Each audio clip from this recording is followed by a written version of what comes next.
All right, here we go. Today we have Owen Hanson, who went from being a member of USC's football dynasty in the 2000s to becoming an international drug trafficker and money launderer for the Cartel.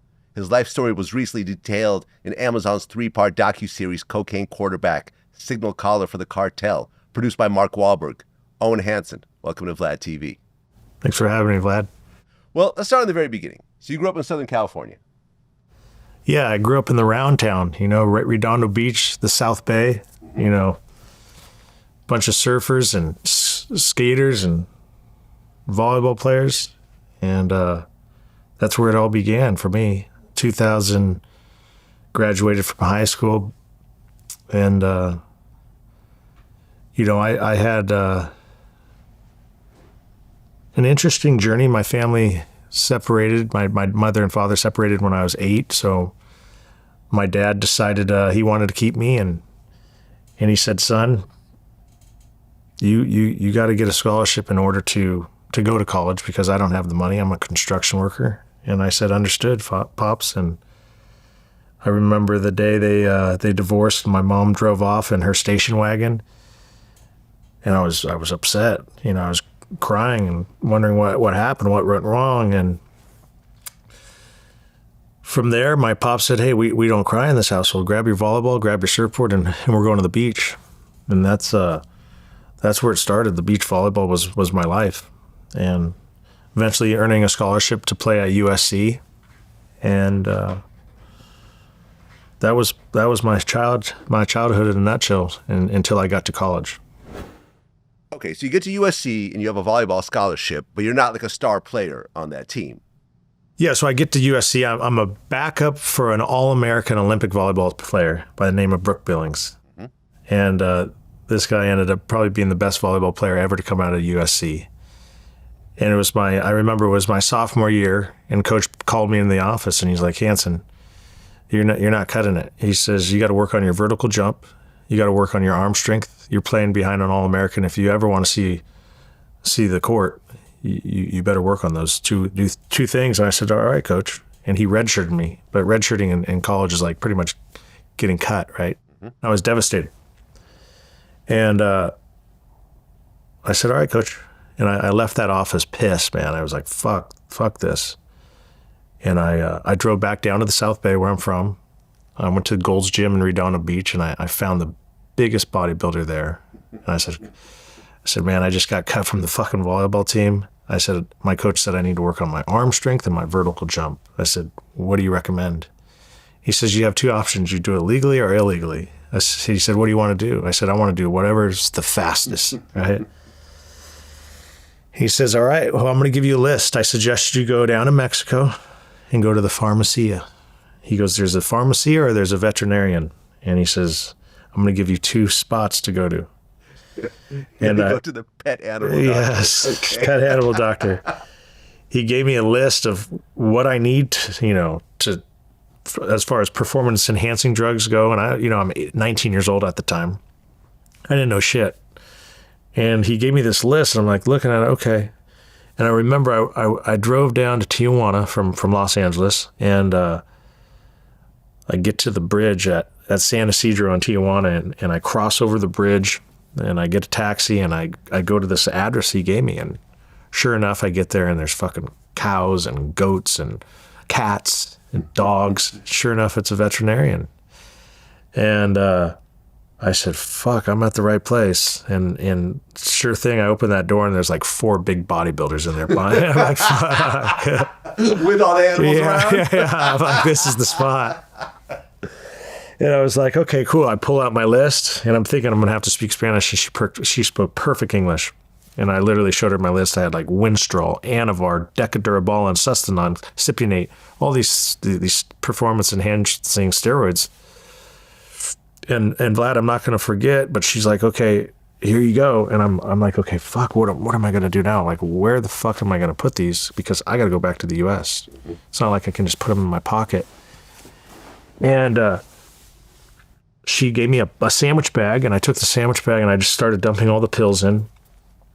And I had these vials, these glass vials of steroids, and I'm like, fuck, I got to put them in the same bag. So I literally created like this banana.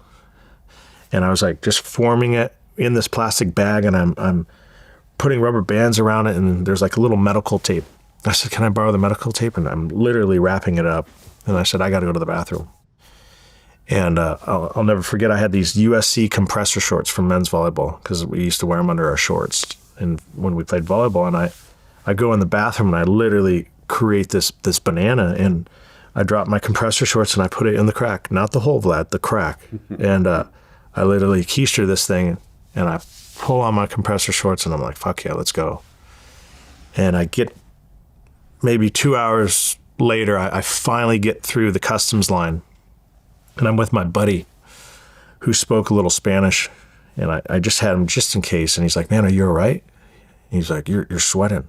I'm like, fuck, I'm nervous, right? I'm 19 years old, and I've got $500 worth of steroids strapped to my balls, right? And I was like, man, he goes, dude, you gonna be okay? I'm like, yeah, I'm gonna be fine.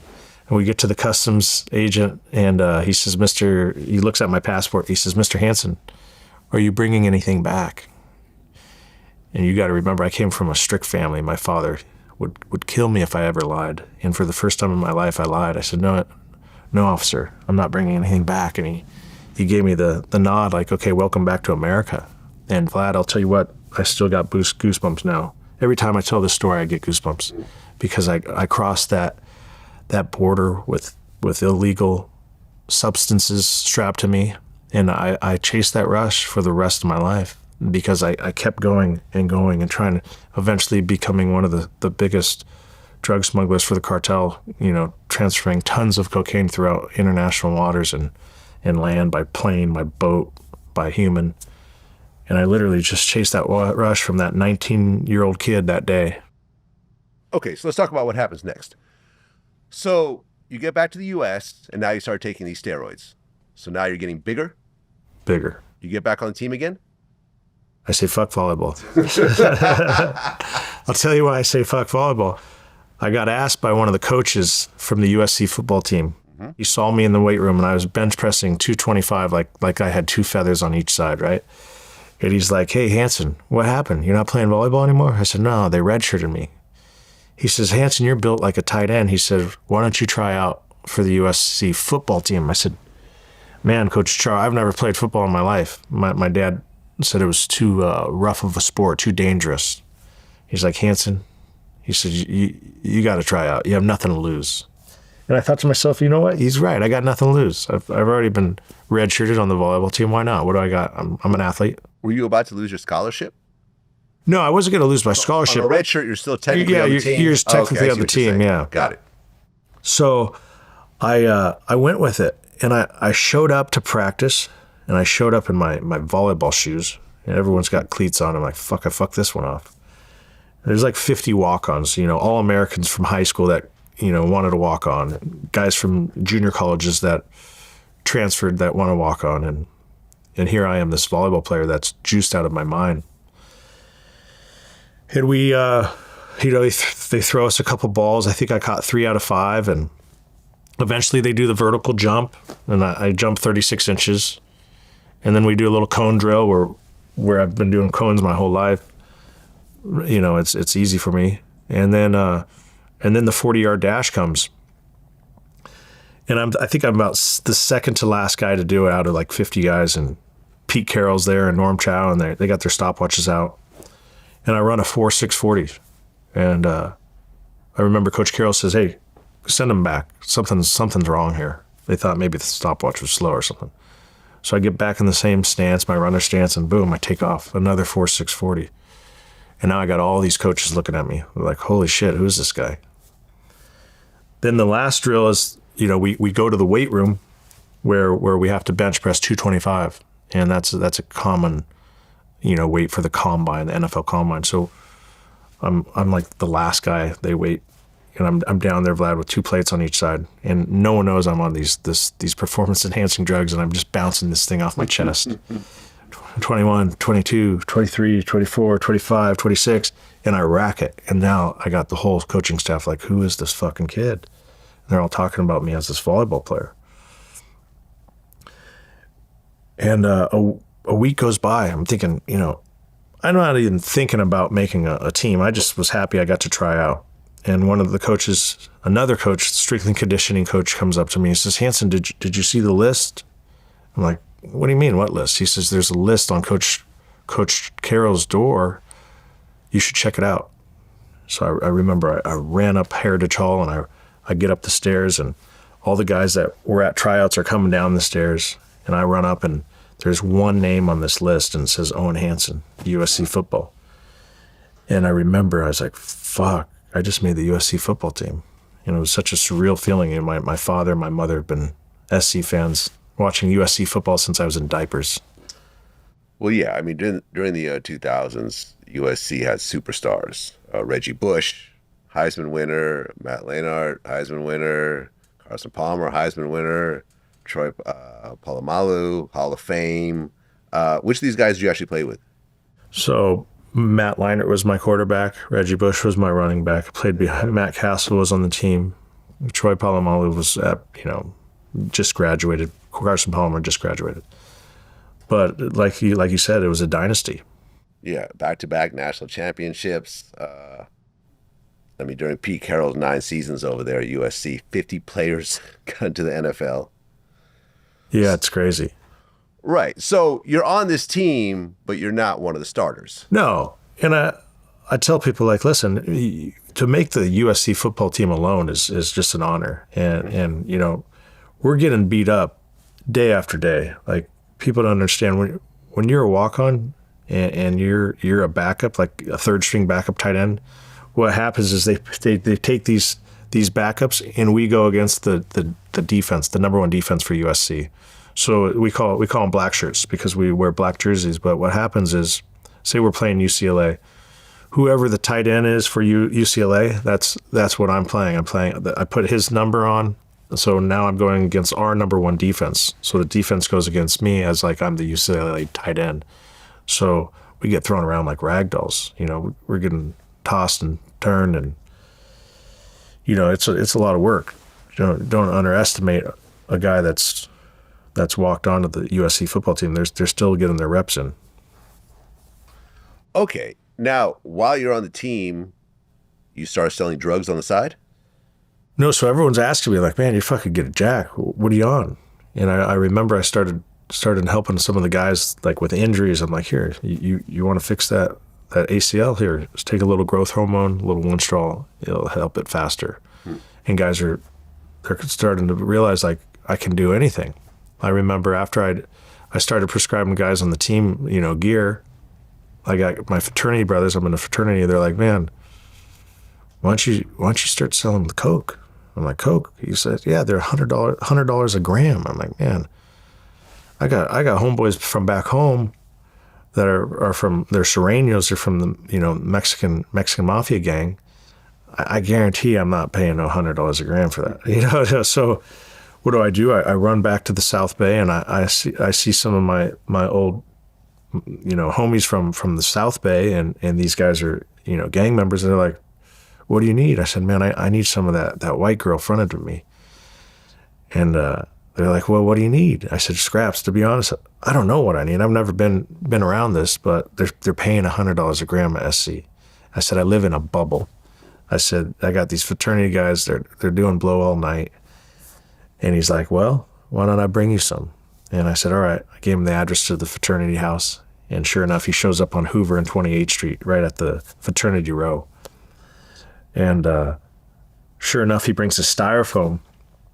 I'm like, what the fuck's styrofoam? I thought he brought me some burgers and fries, right? And I open it up, and there's 8 ounces of cocaine in there. I'm like, wow. And that's the first time I've seen cocaine like in that size, right? And he gave me a scale, and he gave me a gram bag, and he's like, okay, this is how you got to do it. He's showing me how to tear the gram bag, and he's putting it in with a spoon, and he's like, okay, that's a gram right there. He goes, you're paying less than $20. He goes, what do you want to sell it for? I said, well, they're selling it for $100. Let's undercut the market. Let's sell it for $60. And he says, go for it. So I remember I went back to my fraternity house, and now I'm excited. I'm going to USC. I don't have 2 nickels to rub together. Everyone has money. All my fraternity brothers have their parents' black cards and Mercedes, Denali's, BMWs. And I get in there, my fraternity brother, my roommate, he's like, what do you got there? And I opened the styrofoam and I said, hey, I got a proposition for you. He's like, what do you got? I said, we're going to put these into gram bags. I said, we're going to undercut the market. He said, what do you mean? I said, every ounce you sell, that's 28 grams an ounce. I said, every 28 grams you sell, I'm going to give you 1 gram for free. I said, because I got to go to football practice. He's like, all right, I got you. I said, just collect the money, put it in the sock drawer, and when I get back from football practice, we'll divvy it up and see where we went. And so we literally were in there with the scale. We're gramming up every gram and for 8 ounces. And I go to practice, and I come back like 6 hours later, and my roommate, my fraternity brother, my pledge brother, he's coked out of his mind. I'm like, oh, fuck, dude. I said, he got into the bag, right? I'm thinking to myself, man, I hope he didn't do it all. He says, we got a problem. I said, what do you mean we got a problem? I'm thinking he did the whole fucking bag. He goes, we're sold out. I said, we're sold out. I said, well, that's not a problem. That's a good problem to have, right? He's like, yeah. He says, they love it. I'm like, okay, I think I'm onto something. You know, I undercut the market. All of a sudden, I'm telling the homies from back home, I'm like, hey, we got a problem. I said, they went through that in a day. He says, okay. He goes, that's good news. He says, I'll come back up. And I remember he loaded me back up. This time it was 1 kilo. And I gave him the cash, and he fronted me the bird. And same thing. And now I notice that people are doing ecstasy on the weekends, and they're taking Xanax, and they're taking Adderall for tests. I'm like, okay, we got a little market. You know, this is like my niche. I'm this black market concierge. And so I'm asking, you know, Scrappy from the neighborhood, can you get me some ecstasy? Next week he brings me a boat. A boat's 1,000 pills, right? And I'm like, okay. He goes, you get these for $3. He says, sell them for 20. You know, I did the same thing. I told my roommate, I said, hey, every 100 pills you sell, I'm going to give you 2 on the house. And next thing you know, I got these guys working for me. And he's like, hey, the SAE fraternity, the Pike fraternity, they all want your product. I said, well, listen, you handle it. I'm going to football practice. And that's what I did. That's how I kept up with the Joneses. Mm. Okay. Well, eventually you graduate, but you don't get drafted by the NFL. So now you move back home? That's right. So I go back home, back to Redondo Beach. I get this great job working for a USC alumni. I remember I showed up with my USC national championship ring, I remember, for the job interview. And right away, he says, you're hired. I work for this big real estate development company doing mixed use lifestyle centers, you know, outdoor shopping centers. And all my friends are playing in the NFL now. And I'm like, okay, I'm content. I got that 6-figure job selling real estate. And I'm happy, right? You go to USC for the networking and the connections, and my dad's happy. I graduated. My mom's happy. I've got this 9 to 5, and I stopped the hustle. And the whole time I stopped the hustle, I feel like I'm missing something. Like I like that hustle mentality. There's something about it.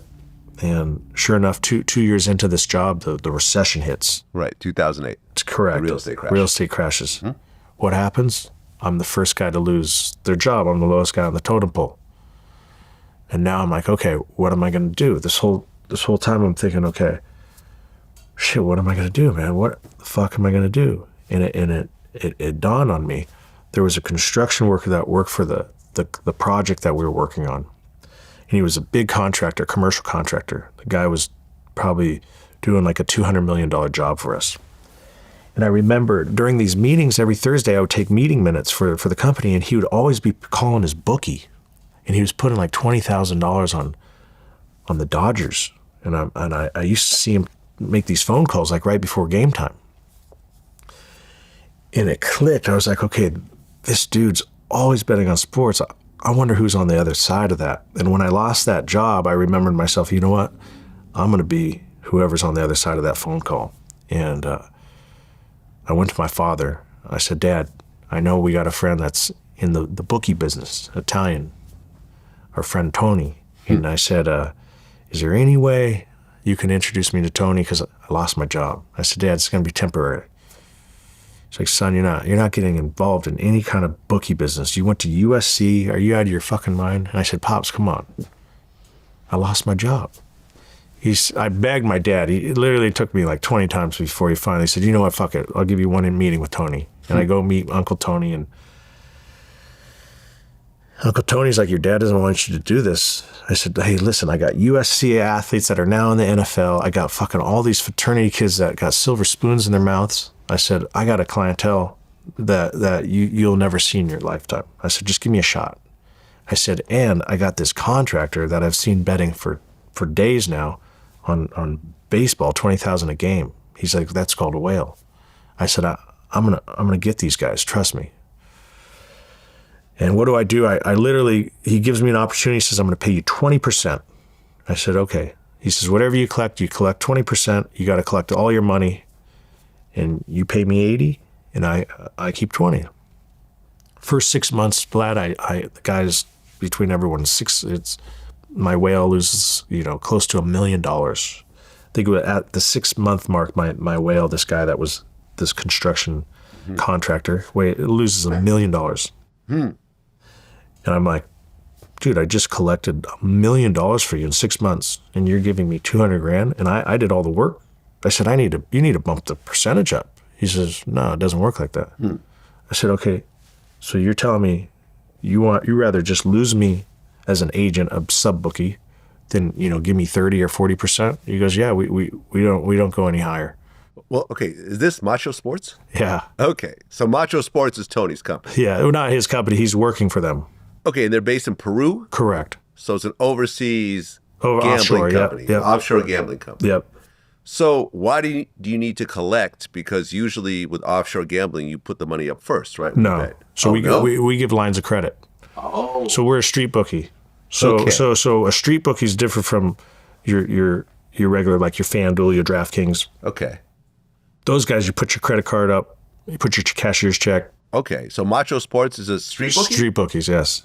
But they're based in Peru. Yes. We're all based there. So eventually you'll hear I had to go offshore too. In order to keep it somewhat, gray area, you have to go offshore. So that's where they host all the servers, the phones, because the cost is a lot cheaper. Right. And later on, Macho Sports gets broken up with a RICO case. They got charged with RICO. So guess who takes over? Right. So we'll just mention that on the way in. Yeah. Okay. So you start your own company, Betodog? Betodog.com. Betodog. Yeah. So which is a similar betting company, but now it's your own company. Correct. And I go to Costa Rica because that's the mecca of sports betting. Mm-hmm. Macho Sports had family ties in Peru, so that's why they went there. Well, okay. So hold on a second. Why even bother with Costa Rica or Peru if you're a street bookie? You have your own money here. I mean, what's the point of dealing with some overseas company? Good question. The point is this. In Costa Rica, they provide all the service as far as servers, phones, so you can start your own company. You could start betvladtv.com over there. All you do is you say, hey, I need the line service, I need the apps for my phone, and I need an 800 number for my clients to call. Oh. It's a lot cheaper. It's like a turnkey solution. Yeah, it's turnkey. Okay, but then you're dealing with overseas still. So listen, they are calling overseas, but no one's ever dealing with them. They deal with me and my sub-bookies, so in the U.S. So the gray area is when you're offshore, it's technically legal. The illegal part of bookmaking is when you're handling the transfers of money in the U.S. So if I send a check from Costa Rica, from my company, to the U.S., that would be considered legal. But no one wants a check. They don't want to wait 4 weeks for a check to come from an offshore account because by that time they've already lost their money. So you in the U.S., you want to just deal with cash. As soon as your customer loses on Sunday night, you collect from basically Monday through Sunday. That's when the week ends in the sportsbook industry. Right. But the collection part is the hard part. That's the hard part. That's the hard part. So you were accused of all types of things in terms of collecting on bets. Threatening force, calling family members, breaking into homes, stealing the cars of people that owe you money, beat up people who owed you money, and so forth. My organization, right? Right. So true or false? I'm not going to confirm or deny it, but there's definitely people in my organization that have done all those. Okay, because ultimately you're on the hook for the money, not Peru or Costa Rica. Correct. It's now my customer. They're just doing the flow through, but you're really in charge of the wins and the losses. Correct. What happens, for example, if someone just hits it big? They go on a long shot, they bet a 20-1 and they win it. Now they have $1 million. How do you come up with that money? You pay them. What if you don't have the money? This is not like a real bank where you have to have a certain amount of money put aside. Well, if you don't have the money, you're going to have a problem because it's going to ruin your name in the business. Okay. Now, if I don't pay the guy that wins, let's say $1 million, guess what? Now, all of a sudden, Betodog's going to have a problem because now people are going to be like, oh, this guy don't pay. Betodog doesn't pay. Okay. Have you had situations where someone won big and you didn't quite have the money? No, I never have, but I've seen it in the business many times. Okay. Many times. What usually happens in those situations? They're called fly-by-night books. What they do is they shut down their 1-800 number, they shut down their website, and they disappear. Or they say to their customers, sorry, my business partner went out of business. He's no longer around. And, they make up excuses. It happens all the time. And you accepted pretty much anything. Wire transfers, checks, cash, gold, silver, property, Everything. Bitcoin. Boats. Cars. Rolex watches. Everything. Kilos of cocaine. Okay. What happened the first time that someone didn't pay you? I mean, it's one of those things you got to tread lightly because you got to figure out who the customer is, right? Mm-hmm. And for me, as someone that is pretty, I would say, savvy when it comes to things, I'll do a background check on the person, right? And I had a private investigator that worked for me that was ex-DEA, and he worked for the government, and he was retired, and he had access to all the databases. And he came to me and said, hey, for this X amount of dollars, I can get you information on anybody. And I used this service, and he would get me the names of where the people lived, who their family members were, if they had kids. And for me, as a bookie, I just warn them, you don't want to pay me? Okay, I'm just letting you know it's out of my hands from now on. It goes to my collection department. In my collection department, we got guys that are 6'6" Samoans from Booyah tribe, and they're willing to do. Wait, actual Booyah tribe? Yeah, Booyah. I Cobra. know Booyah tribe. Cobra's my boy. Okay. Cobra's in the documentary. Got it. And I say, hey. Oh, those guys are pretty scary. Yeah, I feel you remember Godfather and Cobra? Yeah. I mean, they're nothing nice. Yeah, he passed away, right? Yeah, rest in peace. Yeah, rest in peace. So I say, listen, it's out of my hands, and trust me, you do not want to see the guy that's next in line to take over this because it's not going to be pretty. Okay. So that's the scare tactic we use. We hope it never gets to that, but if we have to, we will. And usually they pay. If they don't, we say, okay, you know what? Let's try the father first. So we call the dad and we say, hey, your son owes a lot of money to the Betodog. We don't want to see anything happen to him. You want to take care of this? And usually the father will pay. If the father knows his son's a degenerate, which I've had, they say, you know what? He's on his own. Do what you got to do. It's happened. And that's when we call Cobra. Cobra now, him, 6'6", tatted head to toe. He shows up. Usually just the knock on the door with Cobra works every time. That's him and I have a rule. Like, hey, we don't put hands on him. You don't say shit. I'll go with you. Just look at him like you're a fucking pit bull. And he'll just stand there. He won't even talk. I've had meetings in Newport Beach. A guy owed us $100,000. And we sat down at this breakfast spot. And Cobra just fucking sat there and looked at him. And the guy was like, okay, I'm going to call my mom right now. And I'm going to pay, I promise. He gets on the phone with his mom. Mom, I need you to put money in my Bank of America. And within a half an hour, he's pulling out $9,900 cash because that's the limit you can pull out in cash. And I said, I don't want to bring Cobra again because I know what a Cobra cost me. It's 50% on the dollar. So every time I bring him, I'm cutting it in half. Yeah. So we don't want to get to that level because it's costing me too much money. But if it does, it happens. And my collection ratio is like 90% in the business. Okay, so Betodog becomes a multi-million-dollar success. But there's other things that are happening around this time. You get arrested for possession of steroids, so you're still juicing, even though you're not playing sports anymore. No, I got arrested because I had the gear at my house, and I was actually selling it to an NFL player that got pulled over with Vicodin, and they took his phone, and he was playing for the Chargers at the time, and they literally took his phone and they found out that it was me because they read it through his text messages. He just bought 100 Vicodin from me, and they raided my house the next day. Well, guess what? I had a Vicodin bottle with 130 pills, and the bottle was supposed to only have 90, so they charged me for that. And then in my refrigerator, I had growth hormone and steroids, so they charged me for that. So that's why those charges happen. Right. You lose your real estate license. Yep. And was it at that point that you kind of became a drug dealer?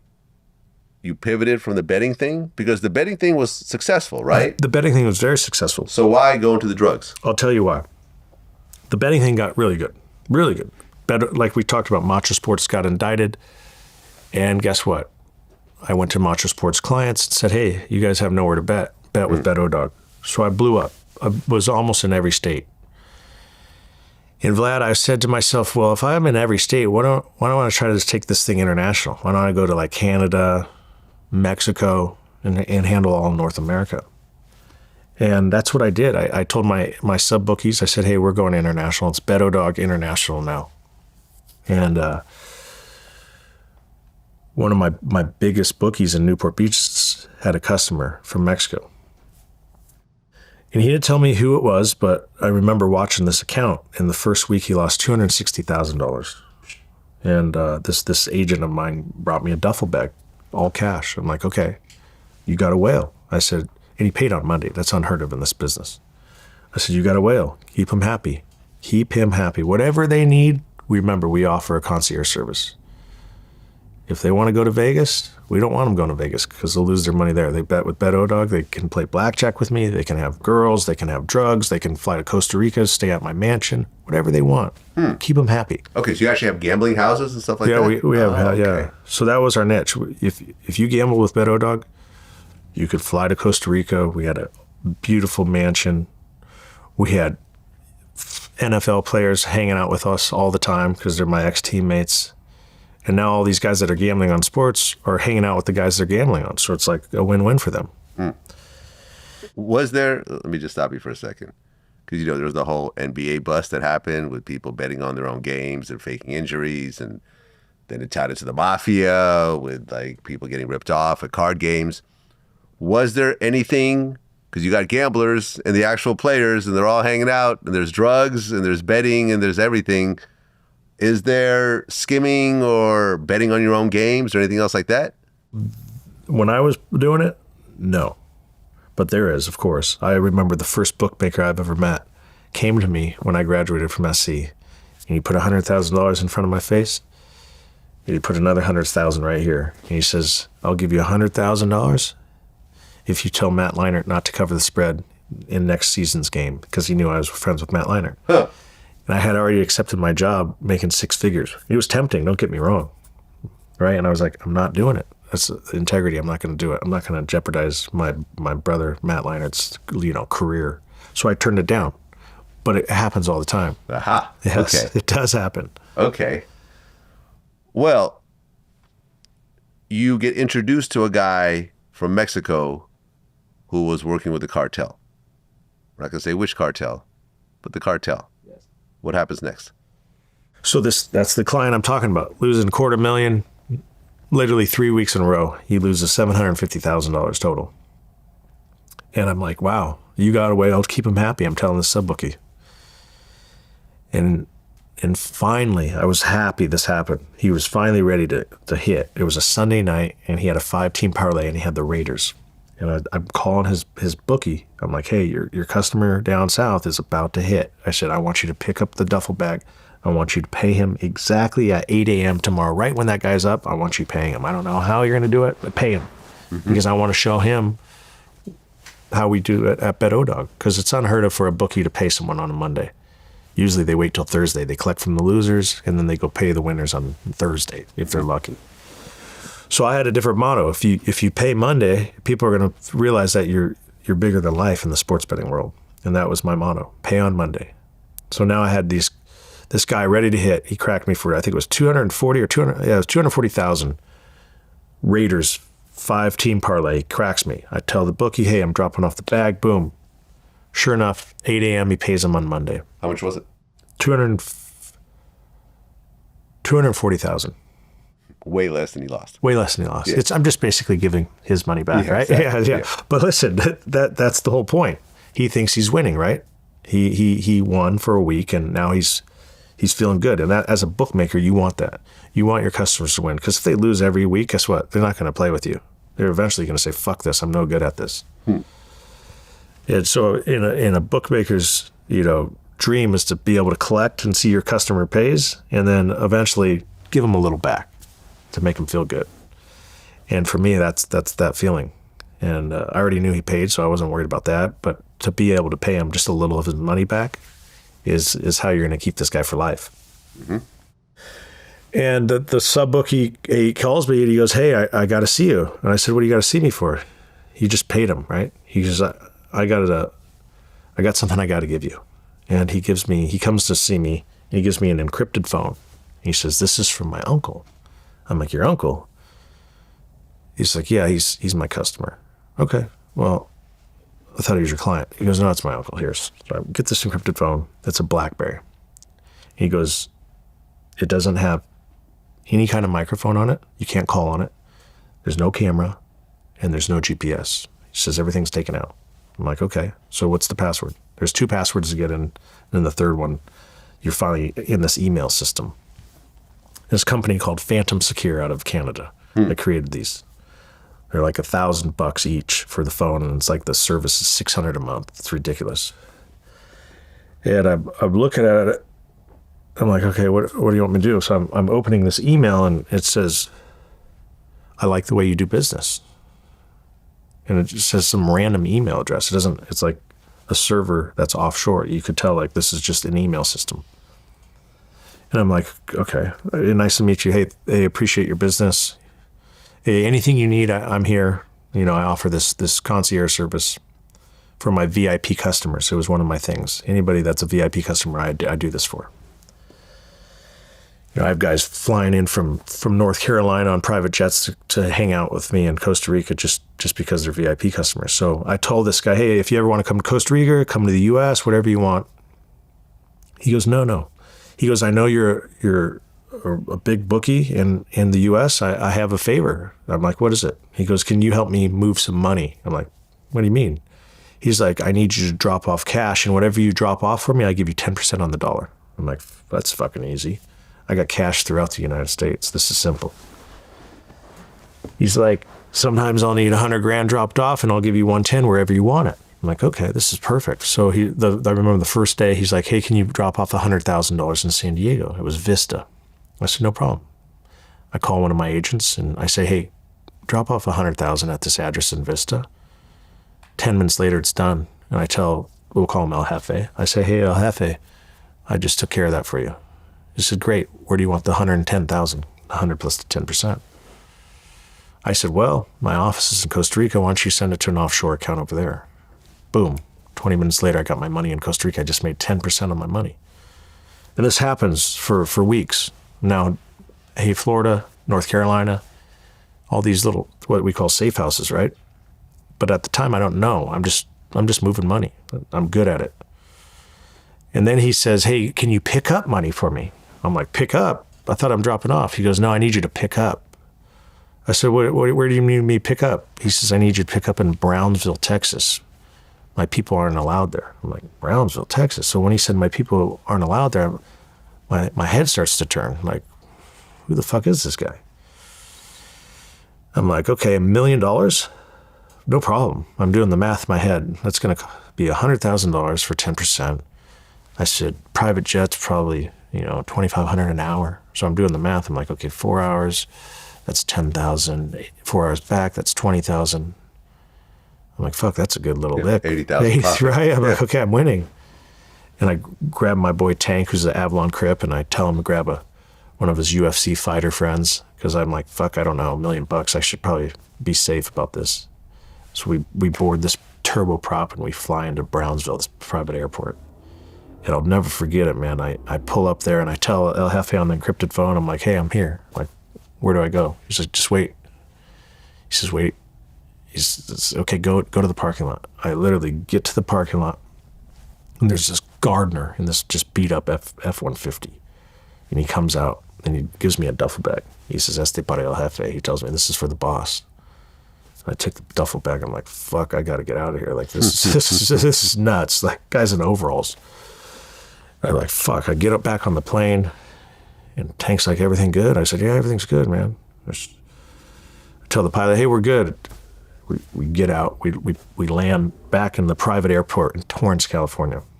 There's a private airport over there. And I say, hey, El Jefe, I'm here. Where do you want this money? He says, drop it off at a stash house in, I think it was Riverside. So now I take the 100,000 and put the 900 and keep it in the duffel bag, and I take it and drop it off at a safe house. And I was like, fuck, this is great, this is great money. And I literally just start doing this all the time. And then he asked me the question that pretty much got me and cost me, 10 years of my life. He says, how would you like to do that same thing you're doing for me in the US, but in Australia? I'm like, fair enough. Like, I got an aunt in Australia. That's probably a good way to go see her. He says, what if you were making $1 million a day? I said, $1 million a day? And my head said, fuck, $1 million a day. I'm like 25 years old at the time. Like $1 million a day, man, that's money my dad's never seen, my mom's never seen. I said, I'm thinking about my dad swinging that hammer for the last 35 years, right? Like that's a lot better job than doing that for the rest of my life. And I was like, okay, $1 million a day. I said, what do I need to do? And that's when he broke it down. He said, hey, I work for the cartel. He says, I got a ton of cocaine in Australia. I'm like, a ton of cocaine? I'm reading this like, fuck. He goes, I need you to move it for me. One of my people got taken down over there. He says, I need you to move it for me. I'm like, he goes, I like the way you work. Because he's seeing me fucking move. I'll do anything for this guy. 2 a.m. in the morning, I'm messaging him. If he messages me, I'm up, and that's how I am. I'm a businessman. Any way I can make $1, I will. And I'm like, fuck, I'm thinking $1 million a day. I'm like, fuck, that sounds pretty damn good, right? And I was like, okay, what do I need to do? And he says, you got to move it. I said, fuck, I don't know anything about moving product in another country. I barely moved grams in college, right? But I'm going to figure out a way. And I go back to my Rolodex, and I'm thinking, okay, who do I know? I went to USC. I played football. There was a guy, that's right, there was a guy on the baseball team that said his brother was a weed dealer, and he handled international weed. He used to send weed to all parts of the world. I'm like, okay, that's where I'm going to start. And I remember this guy was now a coach. He was getting his master's degree now, and he was coaching at USC. I literally drove to USC, and I told him, I said, hey, you remember you told me your brother was in the weed business? I said, is there any way I could fucking talk to him? He's like, what about? I said, man, I don't want to bug you. Let me just talk to your brother. He's like, my brother's in San Diego, and he's actually playing in this racquetball tournament with another guy that's in the business too, an old Italian guy. I'm like, okay, that's perfect. I need to get down there. And he's like, okay, I'm gonna give you his number. Go see him. I was so determined. That same day I went to San Diego, and I go meet this brother, and he's got this 65-year-old Italian dude that's in this tracksuit. And I remember seeing him, and I was like, okay, this got to be the guy he's talking about.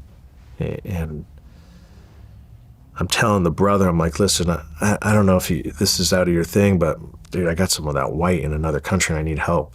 And he's like, I'm not in the white game, but this guy, we'll call him Louis, okay? We'll call him Uncle Louis. He says, Uncle Louis, he's been in the business for years, man. He's worked with the Casey family. He knows the game. He doesn't live in the U.S., but you could talk to him. So I pull him aside and I let him know what's going on. And he's like, hey, I'm not talking to you.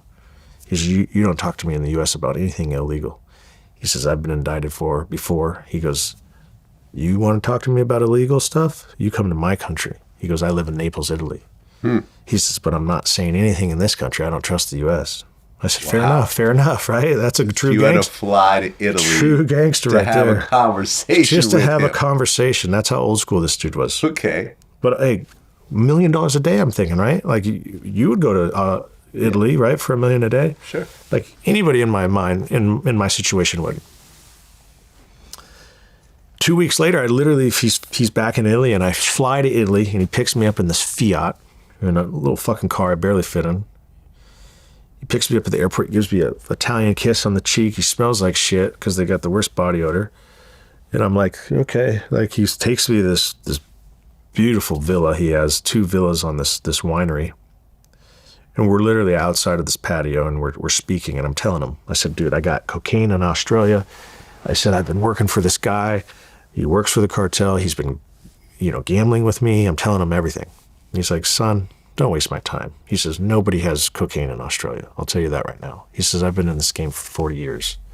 He goes, that's the hardest place in the world to get product into. He says, don't waste my time. And I was like, fuck, man. Like, what do I do now? Like, I just came to Italy.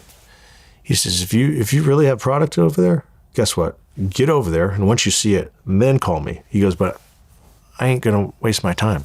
And I'm like, fuck, what do I do? Fair enough, right? So what do I got to do? I got to go over there. Now I got to tell El Jefe, hey, I got a guy, but he doesn't believe me until I get over there. I'm not going to tell him that. So I tell El Jefe on the encrypted phone, okay, it's done. I got the guy. I found a buyer. I'm lying because this guy doesn't believe I even have it. So now I'm parlaying this, and I'm flying now to Australia. I go back to the U.S. I get a flight to Australia. I fly into Sydney, Australia. And now I got to play both of these guys. I got the Italian in Italy, and I got El Jefe in fucking Mexico barking these orders. And I'm like, okay. El Jefe's like, hey, are you ready? I'm like, hang on, let me just get situated, right? Because I got to get this fucking Italian over here. So now this time I have already given the Italian an encrypted phone. And I get him on the encrypted phone. I said, hey, it's here. I lied to him. I said, you got to get over here. I already got El Jefe telling me it's there, so I got to bring this guy over. He goes, have you seen it? I said, I've seen it. It's here. Total bullshit. I lied to him. 2 days later, he finally arrives. He stays in this place in Coogee Beach. And it's a suburb right outside of Sydney by the Bondi Beach. And I go to him. I said, you ready? He goes, yeah, where is it? I tell El Jefe, hey, I'm ready. What do you want me to do? He says, go get a room at the Four Seasons Hotel in Sydney. He says, as soon as you're there, message me your room number. And I grab Uncle Louie. I said, let's go. We're going to the Four Seasons Hotel. I go to the front counter. I buy a room for me in cash, and I buy the room right next door for Uncle Louie in cash.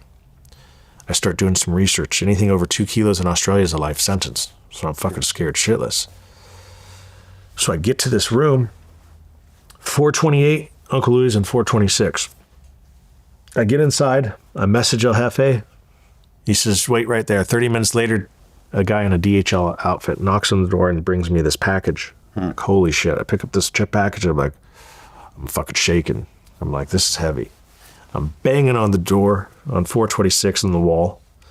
I said, get over here, Uncle. He comes over. We open the box, and sure enough, there's 10 birds in there, 10 kilos. I'm like, fuck. And Uncle Louie's looking at me like, you weren't lying, kid. He takes out a knife. He cuts it open. He does a little fucking bump. He goes, this is fucking pure cocaine. He says, this is either from Bolivia, Peru, or Colombia. He says, you weren't lying. And I remember, he said, give me 30 minutes.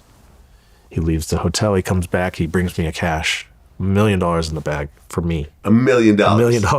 Okay. The price at the time was $150,000 wholesale. I was giving it to Uncle Louie for $100,000. Uncle Louie was selling it for $150,000. Okay. At the time, a kilo of cocaine in America was around what, 17, 20,000? 20,000, yeah. So 20,000 in America, 150,000 wholesale. Wholesale. In Australia. Yes. So 7.5 times. 7.5 times. Damn. Okay, because Listen, I've been to Australia before a few times. It It takes forever to get out there, and it's completely isolated. Correct. Yeah. There's only one way to get it in. Yeah. It's probably by boat, right? I would imagine. Unless you have a private plane, but you're still getting stopped. Well, you can't even fly direct. Yeah, you you'd need have a to jumbo stop in jet Hawaii. Yeah, exactly. Yeah. Yeah. So So it's a huge flight.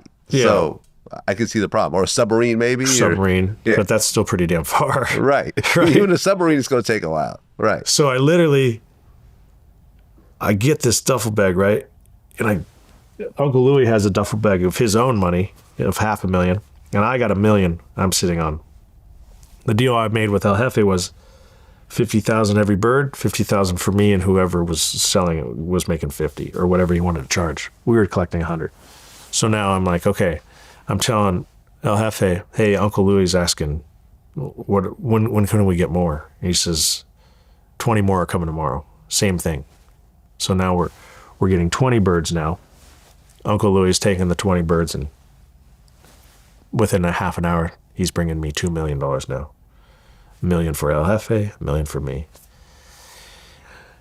And we start doing it, and doing it, and doing it. Take Saturdays and Sundays off. Monday, we're back up. Now, all of a sudden, I'm sitting on $10 million in my Sydney condo apartment. It's like a one-bedroom studio. Right. And just for perspective, around that time, Australian dollars and US dollars are about the same. Actually, it's funny because it's never been like this, but the Australian dollar was like 10% over. It was like 110 for every dollar at the time. So $1 million in Australian dollars is about a 1.1 million in US dollars. Correct. So you have an insane amount of money right now. Correct. 10 million. You can't put it in the bank. No. It's all sitting in cash in your condo. Dishwasher, microwave, freezer. Inside my bathroom, I had an attic. I was putting it everywhere. It was so packed, I had to start putting in literally rolling suitcases in my closet because it was that bad. And I remember sleeping at night and just literally laying in bed going, holy shit, I'm sitting on 10 million large right now. And this, at the time, I think I'm 26 now. And we keep going. And now I'm like, okay, what do we do now? Like, I'm telling El Jefe, like, okay, when are you going to pick up yours? Because you got to remember, half of it's his, Vlad. Like, hey, you ready to pick up yours? Like, I want to get this shit off. He's like, Wedo, you don't remember?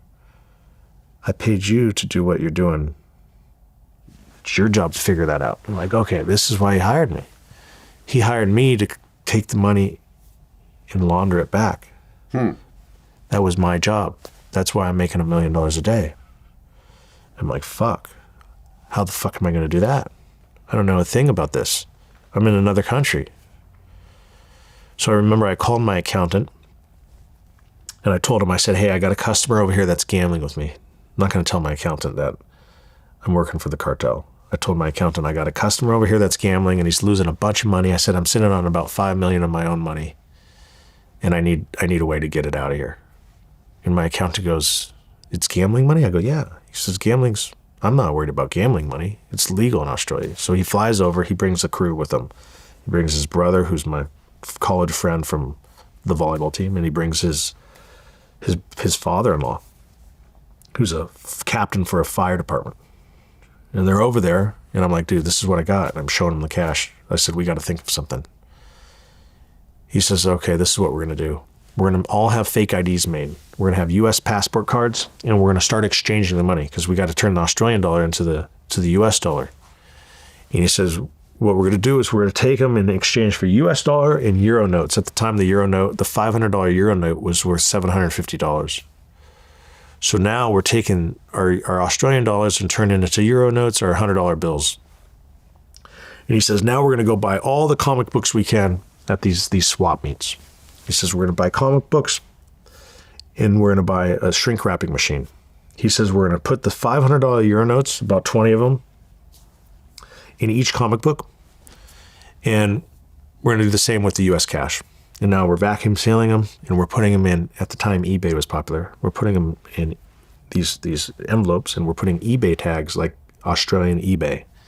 So if customs ever would open it up, they see a comic book that's vacuum sealed, they're not thinking anything. So we're literally shipping these back to the U.S. now We set up a bunch of P.O. boxes that he had set up, and we're shipping them P.O. boxes, families, friends, wives, girlfriends. Everybody's getting comic books. But guess what, Vlad? Doesn't even put a dent in this money. And to be honest, going to these exchange spots, it's starting to look weird that these four guys are going and exchanging money. So you got to be careful. So what's next? Well, we go to Bank of China. We realize that the Bank of China will let you take $50,000 cash anywhere you want to send it in the world. They'll wire it for you. They don't know these IDs are fake, so we're showing up with these IDs. And there's 2 Bank of Chinas in Sydney. We're utilizing them. So we're each getting off $100,000. That's, $400,000. But like I said, you can't keep going to the bank. It's going to raise eyebrows, right? So now we just laundered $400,000, right? Shell corporations we set up. Now what? What do we think of? We think of, what is Australia known for? Australia is known for a couple things. Kangaroos, right? Ugg boots. Ugg boots were very popular back then. You remember the Ugg boots in Australia are on every corner, right? There's different Ugg stores everywhere. And I'm like, okay, this is what we're going to do.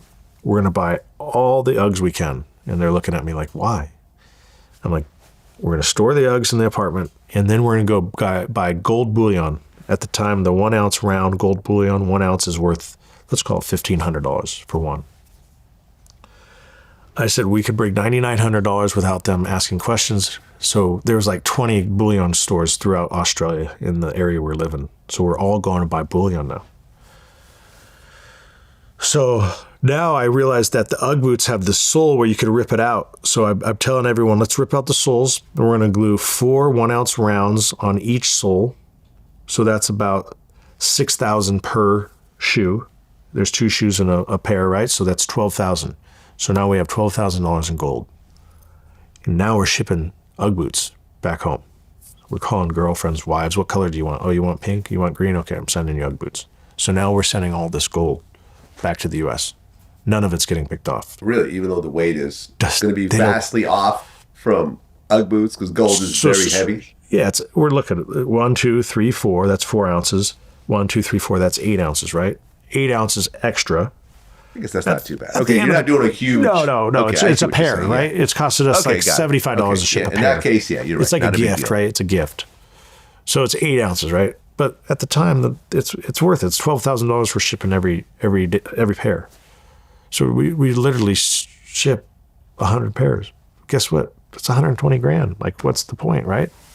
Like, it's not even putting a dent into what we're doing. Right. Because you're bringing in millions. Yes. And you're barely doing 100,000 by doing all these boxes. It's a fucking nightmare. Right.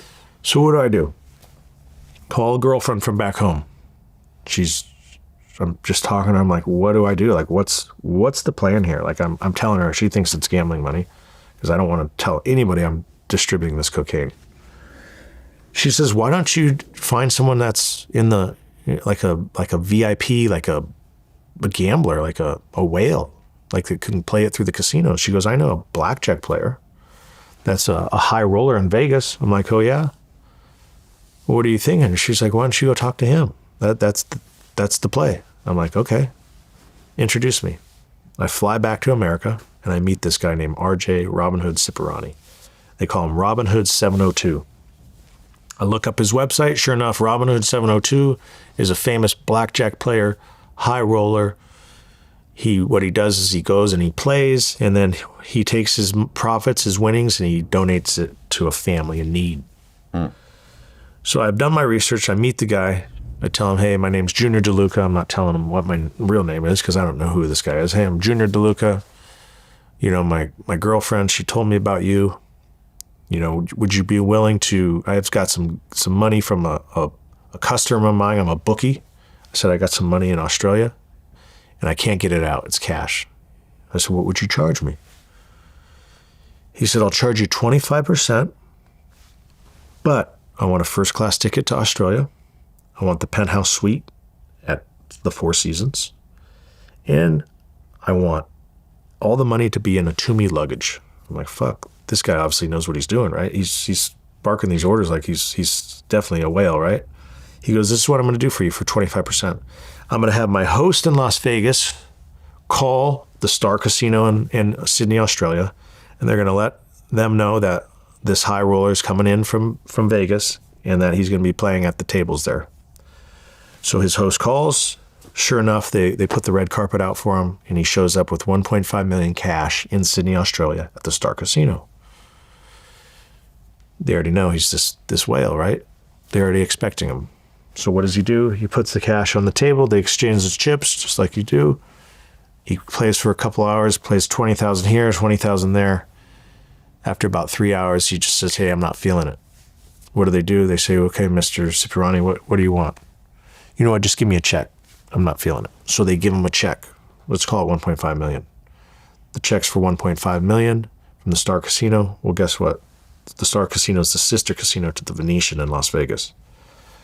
So guess what? He gets back on his plane, goes to the Venetian, takes his $1.5 million check, goes to the cage where they already know him. What do you want, Mr. Cipriani? Cash, chips? At the time, this is 2010, before all these know your customer rules came. Half cash, half chips. Plays over there for a couple of hours and cashes it all to cash. Calls me. I'm in Sydney now. Where do you want this money dropped off? Within 48 hours, this guy just cleaned $1.5 million like that. I'm like, okay, we figured out a solution, right?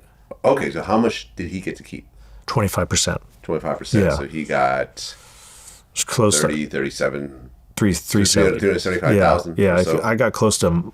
I was like right at $1 million. I think he owed me 100,000. He gave me like $1 million, and he owed me like close to 100,000. And I said, just roll it over for the next round. So he's calling me. He's like, where do you want this? I'm calling my father. I'm calling my girlfriend. I'm like, here, drop it off here, drop it off there.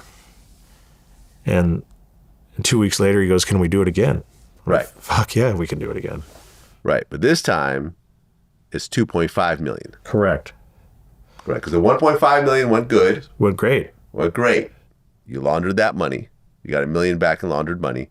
So now you're going to do $2.5 million. But this time, things went a little different. A lot different. Yeah. This time, same setup. Now I got two too many luggages. He goes to the casino. He says he's doing the same system, right? I'm at the gym with my trainer. 3 hours later from when I gave him the money, and I get a phone call. I'm like, fuck, that was fast, right?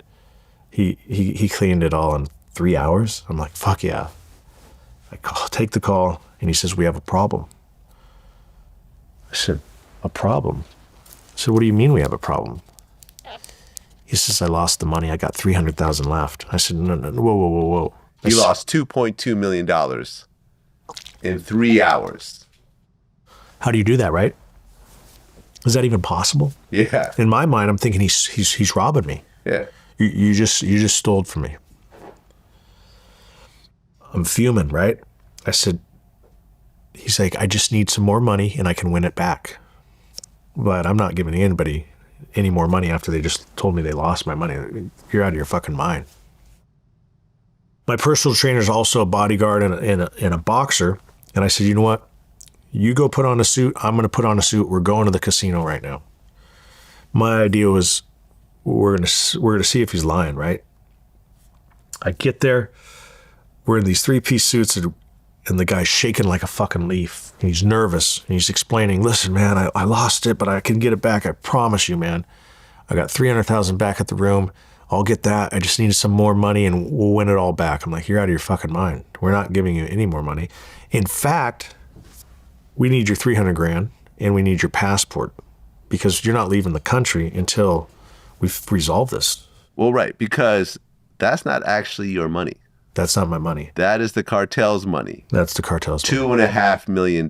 Correct. Of the cartel's money. Yes. You now owe. I owe. They don't know about this other guy, No, nor do they care. It's my It's all about responsibility. you. Remember, they hired me. How do you feel at that moment when you realize that you owe the cartel $2.5 million? My life's over. What am I going to do? You can't run. Can't run. Can't give them mine. Can't even get out of the fucking country. Well, how much money do you have yourself at this point? At this point, I'm just small amounts, right? But as soon as I get over there and have this $980,000 given me, I'm giving that to the cartel. Right, so you're not stacking this money. No, I'm not stacking. My thing is I want to pay them off first. So I lose 2.5 million in the cartels, right? I'm telling this guy, I said, listen, you got 300 grand at the hotel, your hotel. Let's go get it. I said, my personal trainer is going to ask the pit boss right now, because he knew the pit boss at this hotel, at this Star Casino, if this money was really even played. Because now we're thinking there's something shady's going on. Like, this guy robbed me. Maybe he made a deal with the pit boss. We don't know, right? So he comes back. He says the pit boss says he played it and he lost. He was playing $90,000 a hand. And $90,000 a hand. Yeah. Okay. 3 hands at a time. So $270,000 a hand. Yes. Okay. You're paying $250,000 a hand. Yeah, I can see how that can go pretty quickly. That could go bad, right? A bunch of bad hands in a row, and that's that. Okay. Just need 10 bad hands, right? Yeah, pretty much. Yeah, Fuck. 10 bad hands and it's all gone. So I still don't believe it, though. I think I'm still in my head going, okay, the pit boss probably made a deal with them. They're going to split it, and they're going to fucking play me for some sucker. And I'm like, fuck, man. I said, now I'm pissed, right?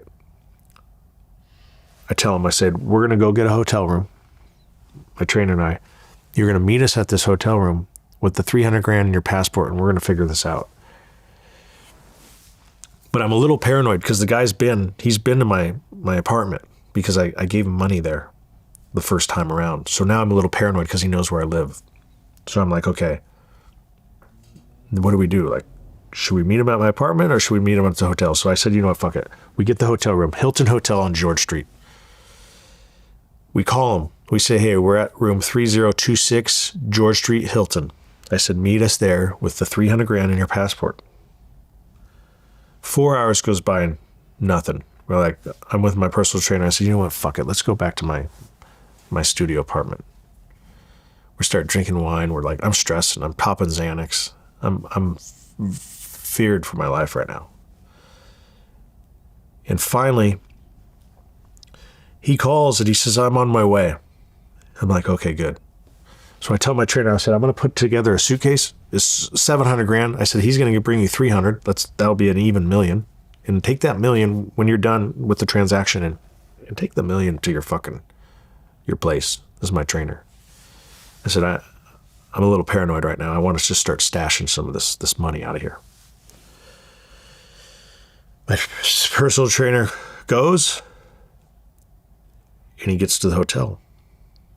Unbeknownst to us, this guy Robin Hood called the hotel and said, there's someone with a gun in room 3026.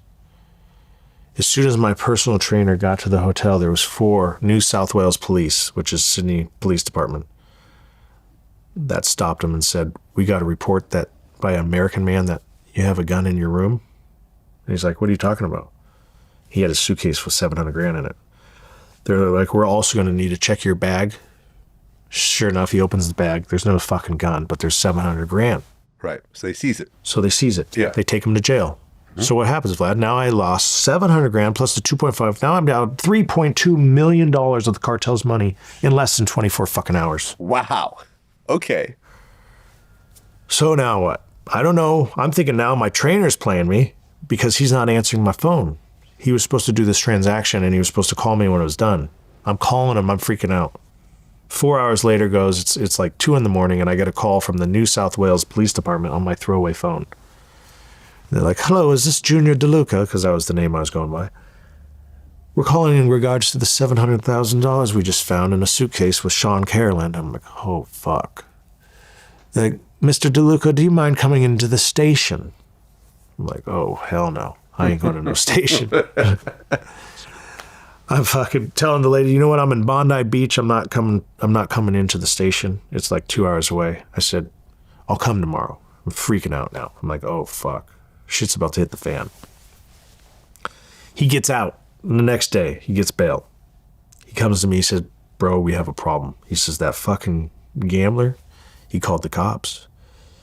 He says, he told him that we were threatening him. And I said, well, what did you tell him? He says, I told him that you're an investor in one of my companies and that money was given to me to invest. He says, but he goes, I said, well, fuck, what are we going to do? He's like, don't worry. We're going to get it back. I'm like, how are we going to get it back? He said, I got the best attorney, man. He goes, I got people in this town that will get us that money back.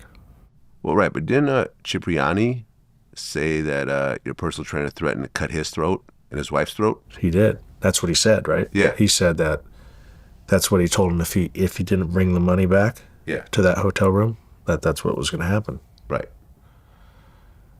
So what happened? He got scared. He called the police, and then he left the country. Mm-hmm. So now he's gone. Well, I'm starting to get scared now because pretty soon they're going to know that Junior DeLuca is really Owen Hanson. It's not going to be too long. So now I'm getting paranoid. I'm like, fuck it, I'm out of here. But for the meantime, Sean's like, don't worry, bro, we're going to get the $700 back. Don't worry. He says, we got corrupt attorneys here. We'll get it back. We'll pay a couple thousand to a barrister. We'll get it back. Listen, I don't care what it is. I want to get something back of that $700,000 because remember, anything helps. So I said, fuck it, hire the attorney, whatever. We hire this attorney. His name's Michael Croak. It's a very famous attorney that's known for working in organized crime and playing the system. I fly back to America. I'm paranoid. I'm calling this guy. I'm like, hey, dude, what the fuck? He's like, don't worry, I'm going to pay you back. Don't worry, I'll help you. I'll get it back. He starts literally putting $1,000 into my checking account. $1,000. $1,000 out of 2.5 million. Okay. He puts it in like 3 times, right? All right. So he's just playing with you. Just playing with me at this point. Right. Now I'm just getting my feelings, right? You started to fuck with my emotions here, right? You think I'm some sucker. And I said, okay, no problem. But at the same time, I'm thinking, okay, we got to get the fucking money. We got to get that money, and I got money in Australia in the house still. I'm like, fuck, I got to figure out how I'm going to get the money out. So this crooked attorney comes and he says, listen, mate, we got no problem. We're going to get the money back. He says, but we got to come up with a story. And that story is what I'm going to tell the authorities where it came from. That's where the story gets pretty fucking interesting, Vlad. He comes up with a story. He's got a concert promoter from ZZ Top that handles all ZZ Top, Fleetwood Mac. And this concert promoter comes forward and tells this crooked lawyer that I'll come forward, but I need a couple $100,000. So now the attorney comes back to me and says, listen, I got the guy that's going to take the fall. He says he just wants a couple $100,000. I'm going to take $100,000 and the rest for you, right? Okay. I'm thinking, listen, so I'm losing this money, right, but you're losing $300,000, but I'm getting $400, right? 400, but so they're making it sound like it's going to be a walk in the park. Okay. I'm like, all right, whatever we got to do it. So this concert promoter goes in, sits down in Australia in front of the police and gives an interview saying that $700,000 was a hard money loan given to me from an American investor named Owen Hanson. Owen Hanson gave the money. Oh, he mentions your real name. He mentions my real name, but I'll tell you why. He goes by Junior, but his name's Owen Hanson. So that covers, they already know that my name's Junior. Huh. So he goes by Junior, but his name's Owen Hanson. So they're thinking I'm Owen Hanson Jr. So we think. Keep in mind, though, when Robin Hood tipped off the police in Australia, all of a sudden, I have a wiretap on me. My attorney has a wiretap on me. Andrew McManus, this concert promoter, all has the government over there is nuts. They can do wiretaps in your office, in your law office, in your car, in your apartment, anywhere. We don't know this at the time. So this is where it gets interesting. So the whole time we're communicating, they're listening to us. So they're asking him questions when they already know the answers because this is all made up. So this concert promoter is saying, Andrew McManus, I'm Andrew McManus. I had ZZ Top and Fleetwood Mac come to Australia for a concert. I had Owen Hanson, he was a silent investor, and he paid ZZ Top's manager in the U.S. as a down payment for them to come to Australia. So we literally saying we gave the money to ZZ Top's manager, and that was the down payment to pay the band. Mm-hmm. Guess what? It was a lie, right? We didn't do any of that. Right. So now they need to hear from me because they've already heard from this guy.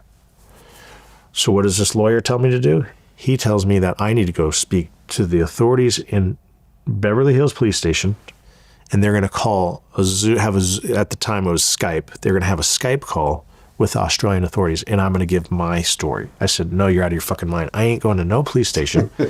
I said, you're out of your fucking mind. We do not speak to the police in America. I said, it ain't happening. He says, mate, it's not a U.S. matter. And this is where I go, it doesn't matter. Like, we can't do this because you're exposing ourselves now. Like, I'd rather just take this as a loss. He says, mate, it's easy. We're getting this fucking money back. He says, the guy won an Academy Award. He sold him the story. They believe him. I'm like, okay. He convinced me. This is my attorney. I'm supposed to take legal advice from this guy, right? He convinced me that it's not a U.S. matter. So guess what? I get to the Beverly Hills Police Department. I present my ID. And sure enough, the Beverly Hills Department calls the Australian authorities. And this is when I felt relieved because the Beverly Hills police officer says, this is not a U.S. matter. I don't need to be here. He left. So now it's just me on the Skype call with Australian authority. I already know the story. I'm telling the same story this guy just told. But they start questioning me because, listen, they've already listened to our wiretaps. They already know. So they say, is this Junior DeLuca? I said, yeah, I go by Owen. My nickname's Junior. I'm telling him the story. He's like, can you tell us about the $700,000? And I told him, yeah, I invested. I gave it to ZZ Top's manager. They gave me the manager's name so I could tell him. Sure enough, I had the name of the ZZ Top's manager. They're confirming it. So how did you give him the money? I said, I gave him cash. And how are you going to get paid back? I was supposed to get paid back cash plus interest on the money in Australia from Mr. Andrew McManus. Oh, is that why we got this suitcase of $700,000? I said, yeah, my trainer was taking it to his place, and that was to invest in this clinic that we were going to open up. So it was just all bullshit. So after that call, they called me and they're like, dude, we did it. We're going to get it back. It's over. We're going to win. We're going to get the money back. Everyone's happy. Sure enough, that didn't happen. We keeps getting dragged out, like pushed back. I'm like, hey, dude, like, see this money. What's going on, man? You made it sound like we're going to get it back. He's like, we're almost there, mate. This whole time they're watching. They're watching us. So now I'm in the U.S. and now El Jefe from the cartel is saying, hey, I need to get some money. This is, a couple weeks later. I need some money. Like, what's going on? Because you haven't told him any of this. I haven't told him. I'm not going to tell him. You're not going to tell a guy on an encrypted phone that you've never met, that works for the cartel, that you lost his money. $2.5 million. Yeah. No, 3.2. No, 3.2 million. Yeah, 3.2 million. So Vlad, I'm like, okay, the only way I'm going to survive this is I have to meet this guy in person. If I can look at him in the eye, I'm going to tell him the truth, obviously. El Jefe. Yeah, I got to. Okay. So I said, hey, about that, I said, I need to speak to you. He says, well, you got to come to Mexico because I'm not allowed in the U.S. And I was like, okay, fair enough. Where do you want me to meet? He says, I'll fly into the Tijuana airport. He said where he's coming from, which I'll never say. He says, I'll be there with my sicarios. It was 1 p.m. my appointment. Sicarios are assassins, by the way. Sicarios are assassins. So everyone knows. It's for the cartel. So I fucking laugh about it now, but this was the scariest day of my life. I literally fucking walk over that same bridge I used to go to for the steroids, but now I'm in Tijuana meeting the cartel. 1 p.m., I'm at the McDonald's where he told me to meet, and exactly at 1 p.m. sharp, a black Suburban, bulletproof, pulls up, windows roll down, the glass is like that thick. And they said, Wedo, get in the car. And I was like, okay, this is it. I get in the car, I'm in this black Suburban. The driver's got a holster here with a fucking 9mm. I'm like, okay, there's one there. I'm just scoping the area. I turn around, and there's 2 Sicarios behind me with AK-47s and bulletproof jackets. I'm like, oh, fuck. This is it. They're going to just fucking pop me, take me, and I'll disappear in Mexico in the bottom of fucking some riverbed, right? Sure enough, we pull down. We're going southbound. We get on the toll road, and another bulletproof car pulls up right behind us, another one. So now there's 3 of us. This motorcade. It's like an entourage, right? But I'm like, oh, fuck. Like, where are we going? We go to this town called Puerto Nuevo, which is a lobster town, right? It's outside of Rosarito. And we pull into this famous restaurant. I'm talking like, it's called Puerto Nuevo #1. It's the original one. And it's usually always packed. This guy had the whole restaurant shut down. It was a Monday. We get in the restaurant, and I notice there's one waiter and there's one lady making tortillas. He's already sitting at the desk, it's at this table, not a desk. He's got 3 Sicarios on each side, on his side, and then I sit down at the table and I'm looking at him, and I got the 2 Sicarios that were in the back of the Suburban behind me. And Vlad, I just told him the truth. I said, remember the 1.5? Remember I gave you the $1 million over there in the U.S.? I said, that was the same guy. He did it right away. I said, then he wanted 2.5 and he lost it. And the whole time he looked at me, he goes, Wedo, I know.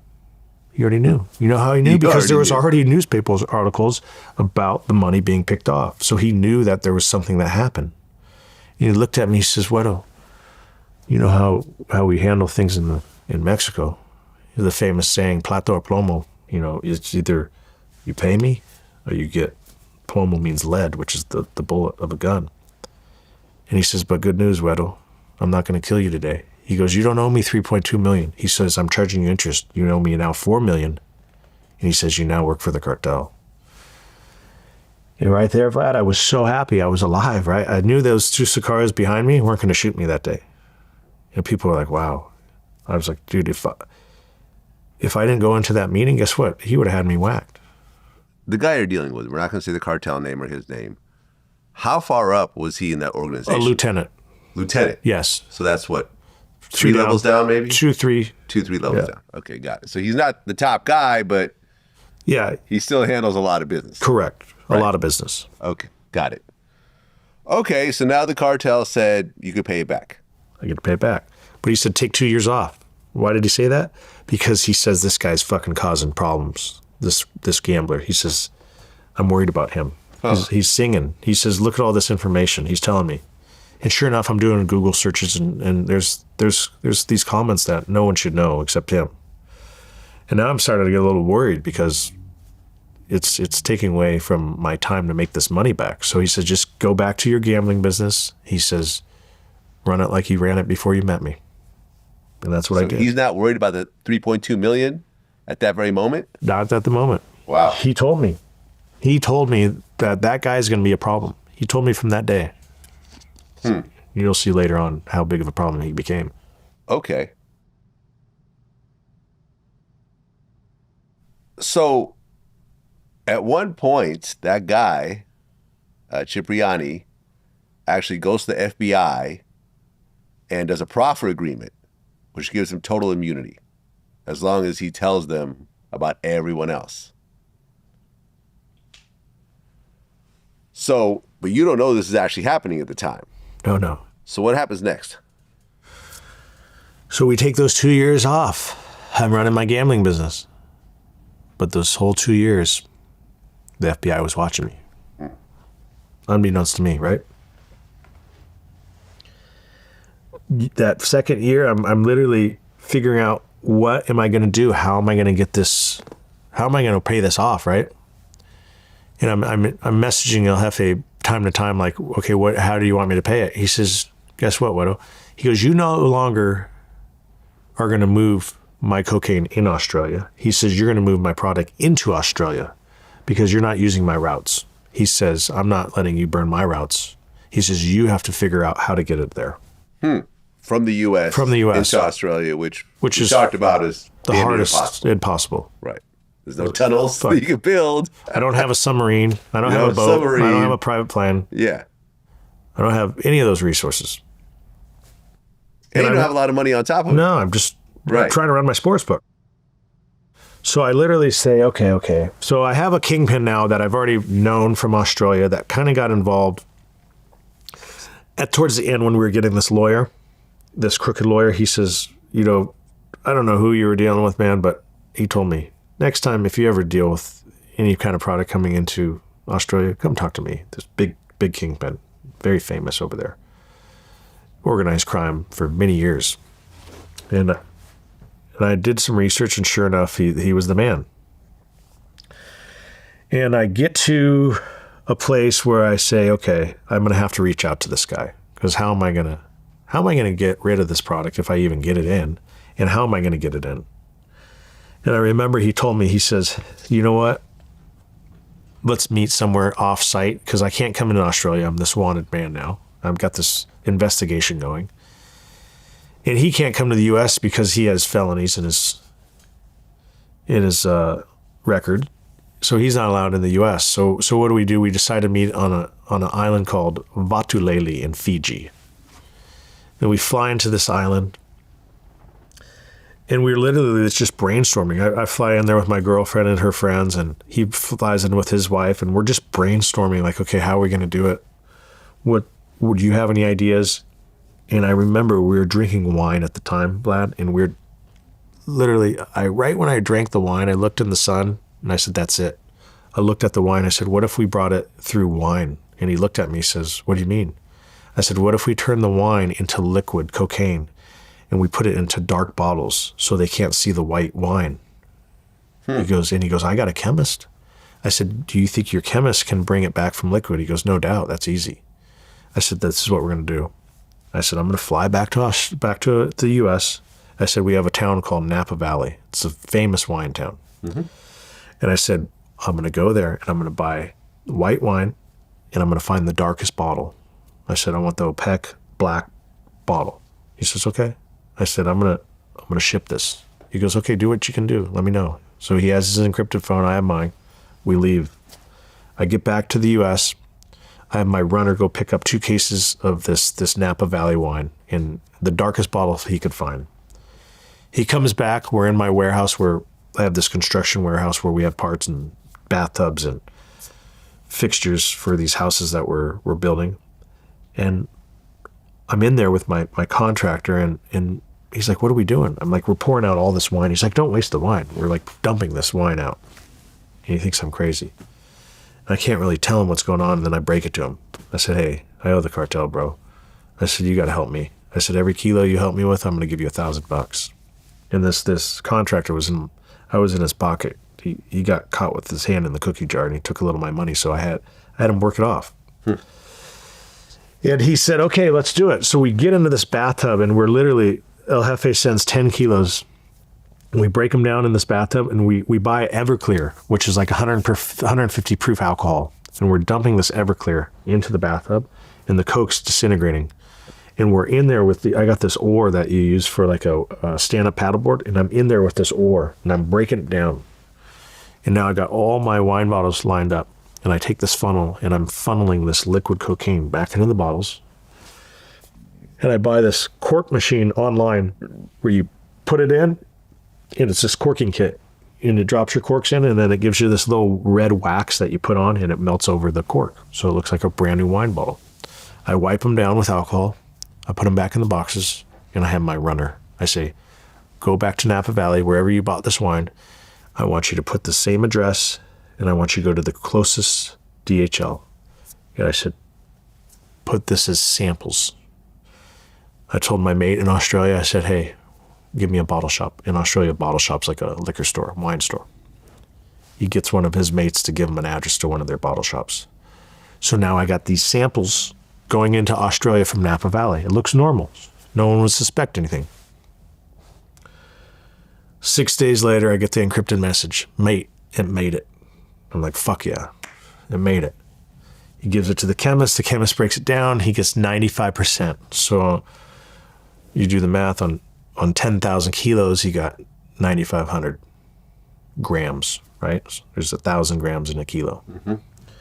So 95% is a pretty damn good return in this business. And I'm like, okay, we figured it out. I'm telling El Jefe, fucking bring me 10 more. We do it again. Now the guy that's breaking it down and turning it back into the kilos, he says he wants half of the cost of a bird at the time. A bird at the time is 150 grand. Yeah. Well, guess what? He wants 75,000, and then my mate and I are going to split 75 grand. I said, go fuck yourself. By the time we convert the money and get it back and pay 25%, I'm going to get $50,000 and half of it's El Jefe. It's not even worth my time. So what do? I go back to the Rolodex and I say, fuck that guy that wants to try to charge us $75,000 each key. He's going to be out of job. So I go back to my Rolodex and I remember I had some college kids that parents were in the import-export business. And they used to import-export chocolates from the UK. They're from London. And their family would import it into the U.S., and they would basically distribute all European chocolate throughout the U.S. It was a big business for 30 years. And I was like, how am I going to get to these guys? Sure enough, one of them was going to my buddy's wedding. One of my best friends was getting married.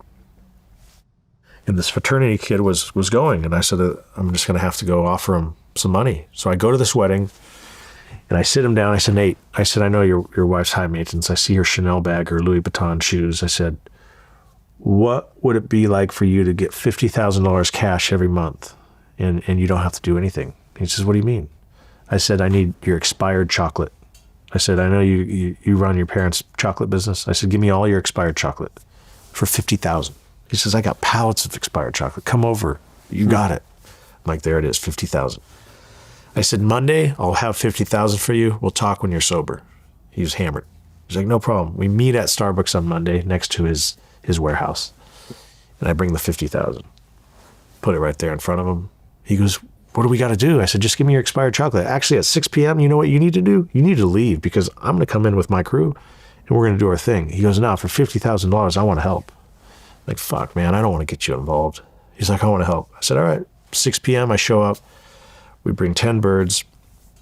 We show up and he's there to help. He's like, what is it, man? And I had to break out the first kilo, and put the 8-ball together, packaged it. I go, here. He's like, oh, thanks. So now he's happy. He sees it's Coke. He does Coke. He's like, okay, what do I got to do? I said, okay, we're going to take out all the chocolate out of every box on each pallet. So we have a pallet full of this European chocolate. We're taking each case of chocolate. We're pulling the bars out.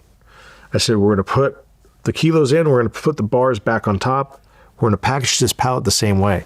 So now I'm writing down numbers, literally where each kilo is. I got 10. This is a test run.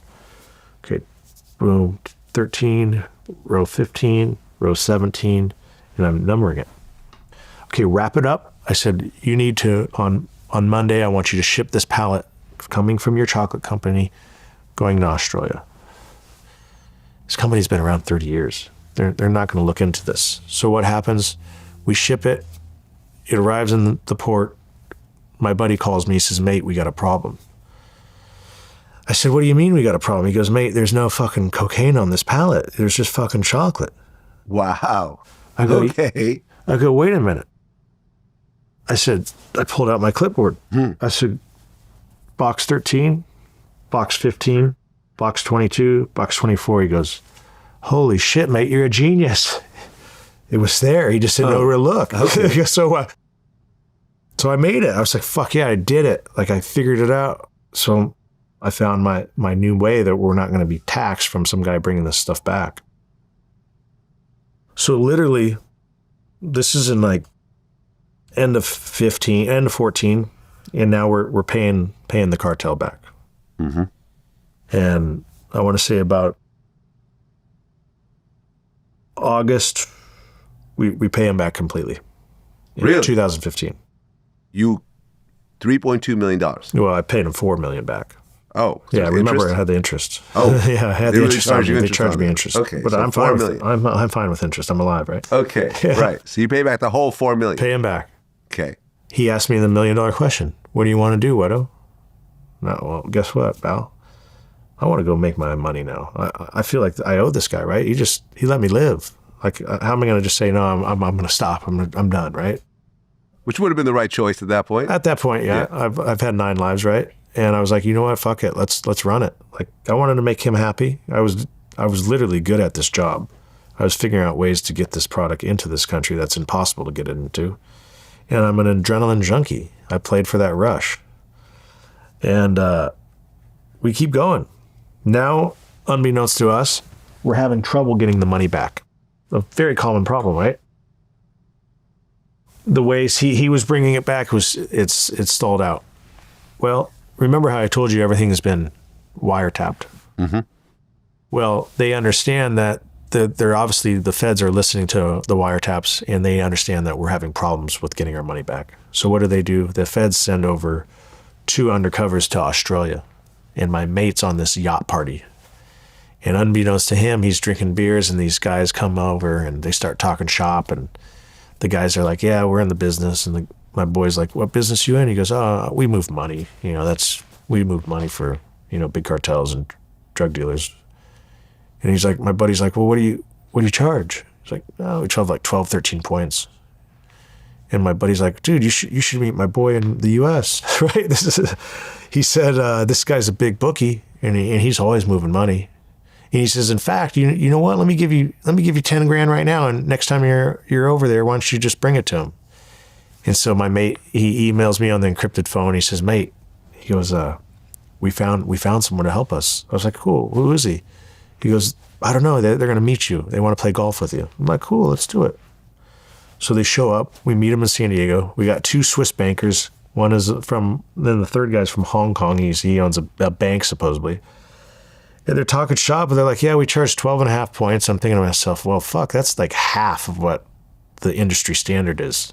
So I'm like scratching my head. I'm like, mate, are you sure these guys are good? He's like, yeah, mate. They're on my buddy's yacht party. Anybody on that yacht, it's invitation only. I'm like, dude, this is just weird. The 12.5%, it's 25 is the going rate. He says, mate, he's doing us a favor. I'm like, fuck it. So my mind's a little foggy, right? I'm like, God, I don't know if this is right. This is too good to be true. But it was referred to my business partner, so I just ran with it, lad. And the guy says, okay, let's try $250,000.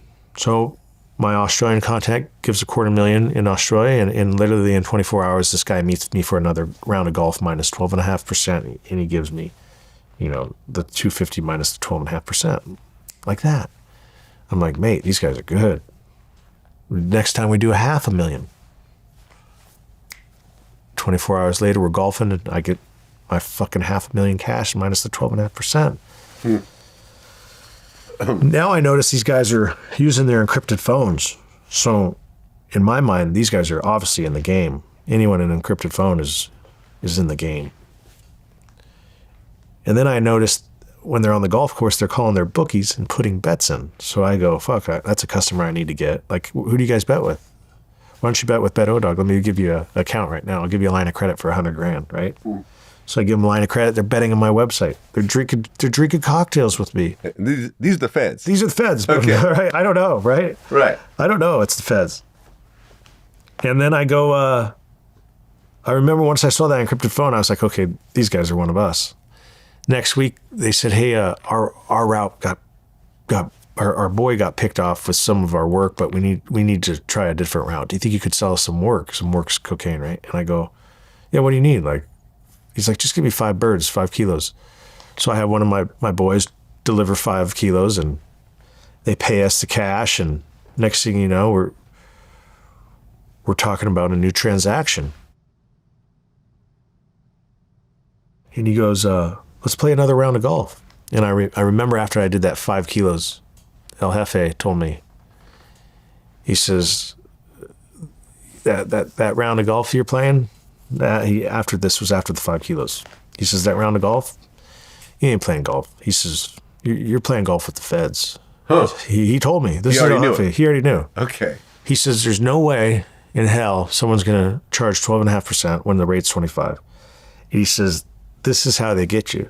You already just sold them the 5 kilos of cocaine. Now they got you on a RICO. He's telling me this on an encrypted phone, right? So the next day, I'm scheduled to September 9th, 2015, and I'm scheduled to play a round of golf and discuss the money transfer with the cash. I just dropped off $500,000 in Australia, and we're going to go discuss the transaction, how I'm going to get it. And it was 7:10 tee time. It was in San Diego. I leave from Beverly Hills, drive my Porsche Panamera, going like 95 an hour, just cruising, man. In the carpool. And I get there like 10 minutes early, and no one's in the parking lot. I'm like, holy shit, there's no one here.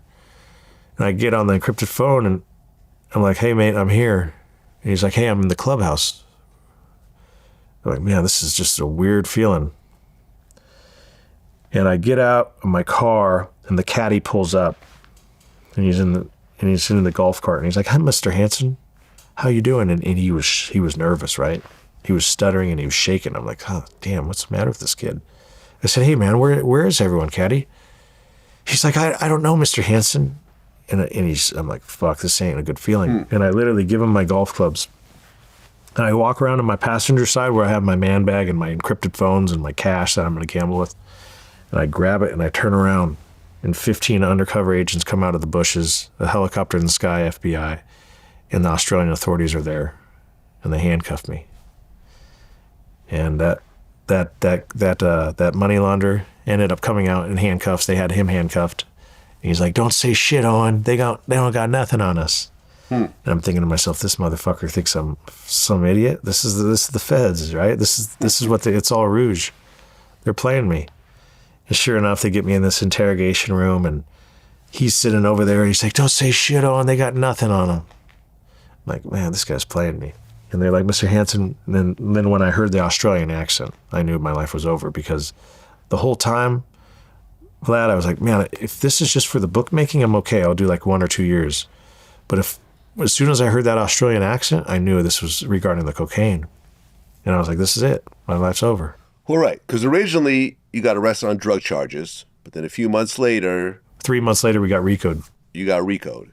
Exactly. So you got a conspiracy to distribute cocaine, conspiracy to distribute narcotics, RICO, running an illegal gambling business, and money laundering conspiracy. They say that you trafficked more than a ton of cocaine, and you're facing life in prison as well as extradition for more charges in Australia. That's what I was facing. And you're 33? Yeah, at the time, 33. So I was supposed to get out when I was 78 years old. Right, because there's other co-conspirators. There is Derek LaVille. 3-time Super Bowl champ. 3-time Super Bowl champ. And just a bunch of other people. A restaurant owner, an accountant. Yep, lawyer. A lawyer. It was just a mess. It was a mess. Right. 23 of my friends indicted. Yeah. 23 people, including yourself. Or 23 plus yourself. Yeah. 24 people. How did it feel to be facing life at 33 years old?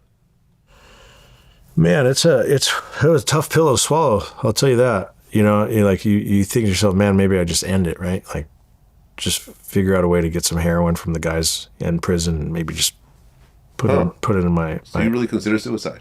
Yeah, it crosses your mind, no doubt. Yeah. I didn't actually, ever buy it and go that far, but it's definitely crossed my mind. Like, sure. I think it would cross anybody's mind.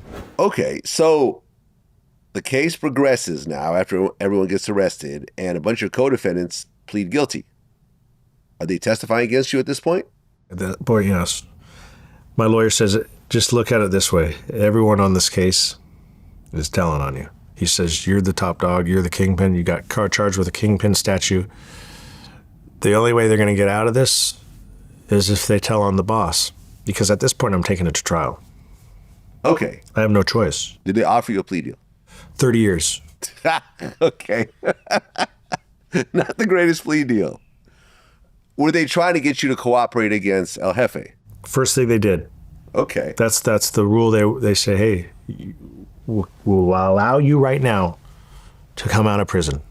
This is the first day I got arrested. They told my lawyer, a couple weeks later, they told my lawyer that we'll allow him to come out of prison right now if he works for us, and we can guarantee he will get a reduced sentence based off trying to take down the cartel. Why not do that? You're facing life in prison. They'll put you in witness protection.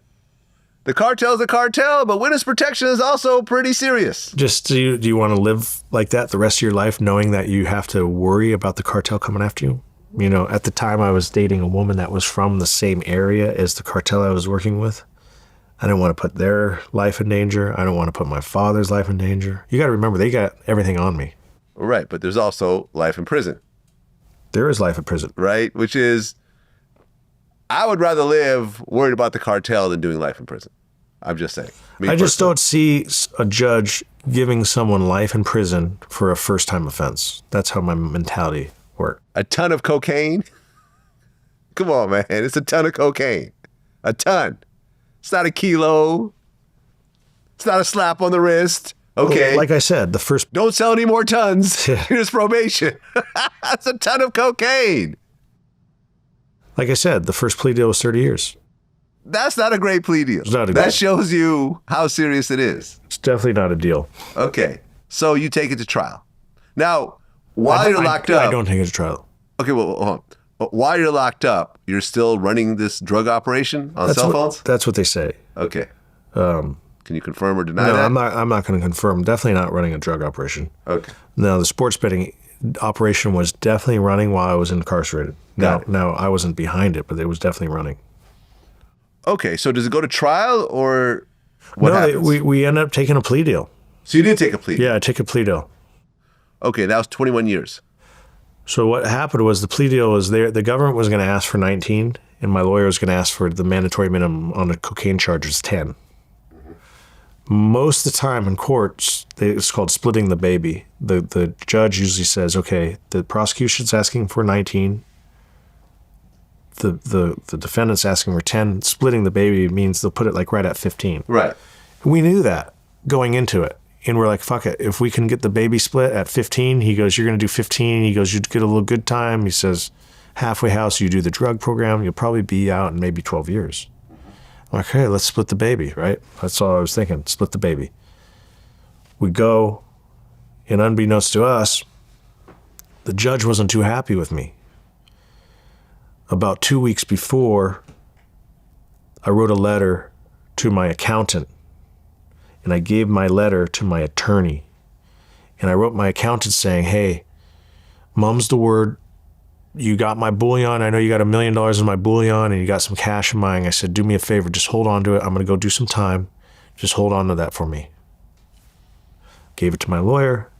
He wasn't going to put it through the mail system in the prison because they read every mail. Mm-hmm. So he takes it. He puts it in the mailbox. Well, guess what? My lawyer, my accountant now opens the letter, reads it. He's thinking, maybe the feds are watching him read this. He goes to his lawyer, and he says, lawyer, I got this from my co-defendant, this Kingpin, Owen Hanson. Mm-hmm. What should I do? Well, what does his lawyer tell him to do? Turn it in. Turn it in. Yeah. Okay. Stupidest thing I've ever done. Mm-hmm. So guess what? They had that letter the day I got sentenced, and they brought it to sidebar, and the judge told my lawyer that Mr. Hanson's been trying to hide money. I'm not going to give him 19 years. I'm not going to give him 10 years. I'm actually going to give him 21 years and 3 months. 21 years. So you could have gotten 15 had that letter not been written. Correct. Okay. Okay. Well, on top of the 21 years, you had to forfeit $5 million in cash and assets, $100,000 in gold and silver coins, a Porsche Panamera, 2 Range Rovers, some watches, homes in Costa Rica, Peru, and Cabo San Lucas, and a sailboat. About $20 million altogether. Correct. Did you actually have that at the time? Yeah, they took all that. So you had $20 million in assets at the moment. Yeah, whatever they could grab, they grabbed, yeah. Okay. So they grabbed those houses. They grabbed the cars. They grabbed all that cash, all the bullion. Well, let me ask you a question. If you had all those assets at the time that the $3.2 million disappeared, why not just sell those assets and pay back the cartel and be done with it? I'm not going to sell my real estate. Really? For your life? You're going into a meeting thinking they're going to kill you, but you actually have the money to pay them back? No, a lot of that stuff started to happen after the fact. Okay. Yeah. Got it. Yeah. Okay, so at the time, Yeah, you didn't have all yeah. that. Yeah. Okay, got it. Okay, how did it feel to hear 21 years? And you're, what, 34 at the time? Yeah, I think 33, 34, yeah. So Yeah. your leg's about to crumble, right? You're in handcuffs, the marshal's behind you. The U.S. marshal's like literally holding me up as my legs are about to just crumble. And you're looking back, and your dad's just fucking pissed off, and your mom's crying, and your girlfriend and the family's just bawling their eyes out, and you're like, fuck, my life's over. Like, what am I going to do? Now that shot of heroin's really sounding good at this point. Well, right, because you're sentenced in America for 21 years, but then there's also Australia where you're facing 25 years? Correct. It's a life sentence in Australia. It's 25 years to life. Uh-huh. So they call it life, but it's 25. Okay. So there's an extradition clause that happens after I do my 21 years minus my good time. Let's call it 18. You go and you get extradited to Australia. At that point, I mean, you were sitting in jail, right, with no bail? Yeah, they want to give him bail. Okay, so you're doing jail time, but now you're in a real federal prison. Correct. United States Penitentiary. Right. What was the worst situation while in prison? Murders. I saw a Mexican mafia call hit. Stabbed a dude, killed him. I saw 2 hangings, 2 guys hang from 3 stories. I saw a guys, when I was in MDC San Diego, 2 guys overdosed on heroin in the same cell. I saw a 250-man riot between the blacks and Mexicans in Lompoc. Well, your situation, do you owe the cartel as you're going into prison, or are you guys even? Or do they say, well, you got busted, it is what it is? No, we're even. I paid them off. Aha, so you're totally paid off at that point. So it's not like there's money on your head. No, there's nothing. I have the cartels, people that work for the cartel are seeing me in prison, know my name, know who I am, shaking my hand, saying the boss said, you did that. Congratulations. Giving me like coffee. Like fucking coffee. Some fucking zoom and whams. Like, you're like, cool, yeah. Okay. But you're white in prison. I had to run. So you're a minority. That's right. I had to run under the white car. So this starts with the Aryan Brothers. Aryan Brotherhood, and then it trickles down, skinheads. And, I'm just an independent white boy. I'm not going to join no prison gang. Yeah. My girl's Mexican. My co-defendant's black, right? And my best friend's a football player that's black. So how am I supposed to join? Could you imagine? I'm an Aryan Brotherhood now, and my best friends are black, and my girlfriend's brown. Like, come on, that's not going to go over well. But if there's a riot, you're now on the white side. That's right. Joined or not. Doesn't matter. That's just how it works. That's prison, yeah. So were you involved in any riots? Not me personally, no. Okay, got it. The whites, when I was in prison, never got in a riot. But there was riots between blacks and Mexicans. But we just sit back. Okay. So you got lucky, basically. Yeah, I got lucky. But then in 2023, you're about 41 years old at the time. Your sentence actually got reduced for what they said was extraordinary and compelling circumstances connected to the corruption allegations against your Australian lawyer. That's right. And that's where I'm supposed to tell you to watch the documentary. Mm-hmm. Right. So based on that, your sentence actually changed. Correct. And then by 2024, that next year, you actually go to a halfway house. Correct. So you serve how many years at that point? 9 years behind the fence. And then I did a year while I was in halfway house. How did it feel to walk out after only 9 years? Because you're doing 21 years. I mean, Fed time, 85%. You throw in maybe a drug program or something. Yeah. It's still a lot of time. It's not 9 years. No, you realize you won the lottery in life, and if you don't believe in God, you probably should start, because in order for this to happen, it's literally like winning a 10-team parlay. Every little piece had to work together to make this happen, and definitely I did not cooperate against the cartel. I'll just leave it like that, which is the hardest part to pull off. Right. So you get out of the halfway house, you start a new company. Selling ice cream? Well, yeah, I started that in prison. Okay. So in prison... You actually have some of it there, right? Yeah. So in prison, literally, I wish they looked this good in prison. But in prison, they were literally made in a peanut butter jar. So my hustle, I had many hustles in prison. One of them was making ceviche. I had a store that would charge 30% markup, and I was like, man, this is just not me. And by accident... This is the craziest story.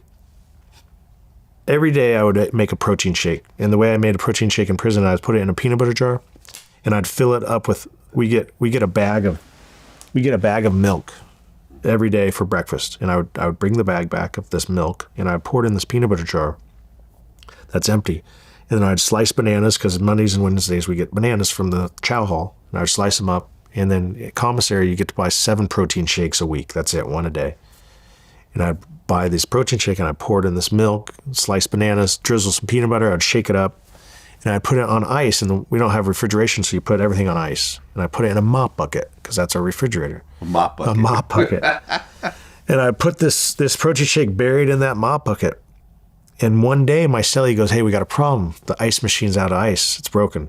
And we had like 2 inches of ice. I go, fuck, what are we going to do? He's like, dude, don't worry. We'll put some salt. He says, put some salt. It'll crackle. It'll get nice and cold. By the time you get back from your workout, you'll never even know that we ran out of ice. I come back, and literally I'm like, grab my shake, and it's rock hard. I'm like, fuck, man.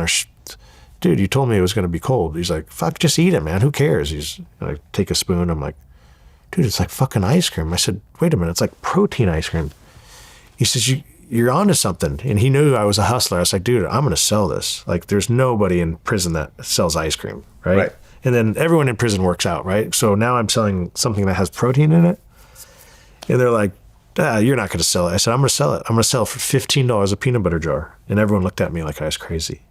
I go to my workout crew, and I made 7 that day, and I just gave everyone one. They're like, dude, this is going to sell.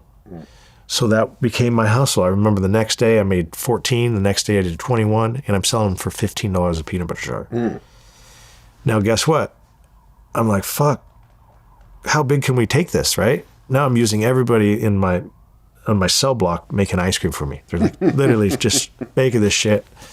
And Super Bowl Sunday, I made 50 ice cream at $15 a jar. I made more money than the correctional officer working the unit that day. I get out of prison.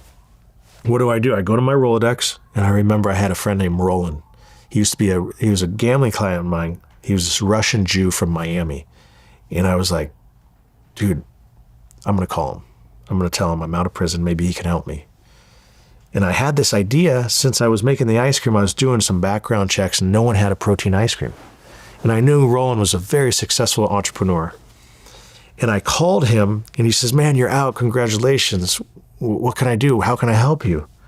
I said, Roland, you might think I'm crazy, but I said, I got an idea. I said, I got this footage of me making ice cream in prison. My buddy, this Ukrainian dude, used to film me making this ice cream in prison. And he told me he'd give me the content. I said, I'm making this prison in a mop bucket. I said, I've been watching this Wes Watson dude. He's making burpees and shit. I just interviewed him, actually. Did you? Yeah. I see Wes Watson. We're watching Wes Watson in prison. Small and world. He's doing all this shit inside prison, and he's recording it, but he's in the state side. And I'm like, dude, I'm in the federal side. It's a little higher level. It's different, right? People haven't experienced this. They've never seen this. And this Ukrainian dude paid $5,000 for the cell phone. It's a little more expensive, right? And he's filming me. I'm like, bro, just every time I'm making ice cream, I said, film it. I'm going to give you an ice cream. That's my gift. So I got this Ukrainian dude. He's filming me, and I'm literally sending these footages on a Google Drive when I'm in there. I get out. I'm telling my friend Roland, I said, dude, I got all this content. I said, I started this protein ice cream business, and it was booming in prison. I said, I looked up. There's nobody that sells protein ice cream. There's a Halo Top, and they have 5 grams of protein. I said, I was making protein ice cream in there, and it had like 40 grams. I said, dude, I think I'm onto something. He's like, well, why don't I put together a team? I said, what do you mean? He goes, I'll fund it, and we'll start this brand for you. It'll be your comeback story. Right. That's California Ice Protein. Yeah. So my name in life, in my book, was the California Kid. In Australia, they used to call me California Kid, right? So in prison, I wrote the book, California Kid, from USC Golden Boy to International Drug Kingpin. It's a bestseller on Amazon. I wrote that. It got published by a publisher when I was out. So I was like, okay, how are we going to use the name California Kid? And in prison, we called it ice protein, because you really don't have ice cream. It's fucking protein that's iced up, right? So I was like, you know what? Let's just call it ice protein. And so I was like, let's use the name California. Let's use the California vibes. And we came up with 4 flavors: strawberry swirl cake. We got Coliseum cookies and cream, which was named after the football field I played on. And we got have your cake and eat it too, for all those ex-girlfriends that used to tell me, you want your cake and you want to eat it too. Well, they got their own bar now. Okay. Now, you're actually on 10 years supervised release. Correct. So you mess up. I'm back in prison. 10 years. So you're actually on parole the whole time? Yeah, you're on. And so what happens is, if you violate, you go back for the amount of time that you owe. The 21 years. Correct. So what have you got, out 9 years? Yeah. So you got another 12 years left. Yeah. Right. And you being on parole doesn't mean you're like a regular citizen like everyone else. If you get pulled over, they don't need probable cause. They can search you right away. Tear your car apart. Drug test every month. Every month. They show up at your house. Anytime. Ransack your house. That's just how it is. Whatever they want to do. Right. But on the flip side, it's better than being locked up.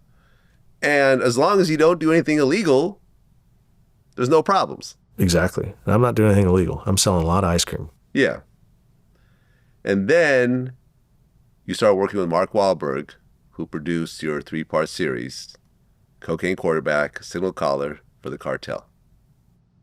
That was a lot of fun. I'm not going to lie. I was in prison, literally started in 2019, and I'm talking to the director on the phone, and he gets 15 minutes a day, and I'm telling him my story. Because in prison, you only get one call. That's 15 minutes. Yeah. And I'm telling him, I tell my parents, hey, 9 months, I'm telling this story to Wahlberg's team, and finally in 2024, they were able to film me at the prison. And you'll see in the documentary, they show me coming out of the prison, and my dad's there to hug me. My old fullback showed up, Brandon Hancock. It was a surreal moment for sure. Did you talk to Mark at all? Yeah, he loved it. He said, great job. Keep doing what you're doing. And his executives are trying to turn this into a scripted series now. They're in the pre-development. Okay. Yeah. Well, Owen Hanson, man, a hell of a story. Appreciate it. A hell of a story. And, ultimately, all the mistakes you made, but you didn't really get away with anything. You end up giving up 9 years of your life. You were facing 21 years. At one point, you were facing life. Correct. And you paid your debt to society. You're allowed to tell your story. That's right. And congratulations on having a legitimate business, because, you see too many stories where guys get out and like, well, I'll just do one more deal. Yeah, that's all it takes. That one last deal. And I've interviewed some of the biggest, the freeway Ricky Rosses, Sure. Convertible Berts. Like everyone always has, we were about to get out, we'll just do one more deal. Or they get out and they kind of like, they can't support themselves. They start kind of hustling on the side. And then next thing you know, they go right back in again. So congratulations on having a legitimate company. And it seems like you're really out of the game altogether. Did you ever talk to El Jefe once you got out? No. Once you go back to that life, then guess what? You're back in it. So why even bother? And my straight and narrow, right? I know what I have. If I get busted, I know the judge already told my lawyer, if he ever comes back to my courtroom, it's a life sentence. Okay, so you can't even, usually in situations like this, you can't associate with certain types of people and so forth. Is that part of your deal? Yeah, I can't associate with any felons. Okay, so basically if El Jefe want to just have lunch with you later today. Yeah, definitely not having lunch with El Jefe. Have you had anyone reach out to you and said, hey, listen, like I know you're out of the game, but I got this. I've had like 30 guys at the halfway house. They knew who I was just from my status. And they're like, come on, man, just give us one time. Give us your plug. I'm like, you guys are out of your fucking mind. I am dumb. I am retired. I just won the lottery in life. You think I'm going to go back? That's what it is, Owen, man. Appreciate you coming in. All the best. Thanks for having me. Take care. Peace.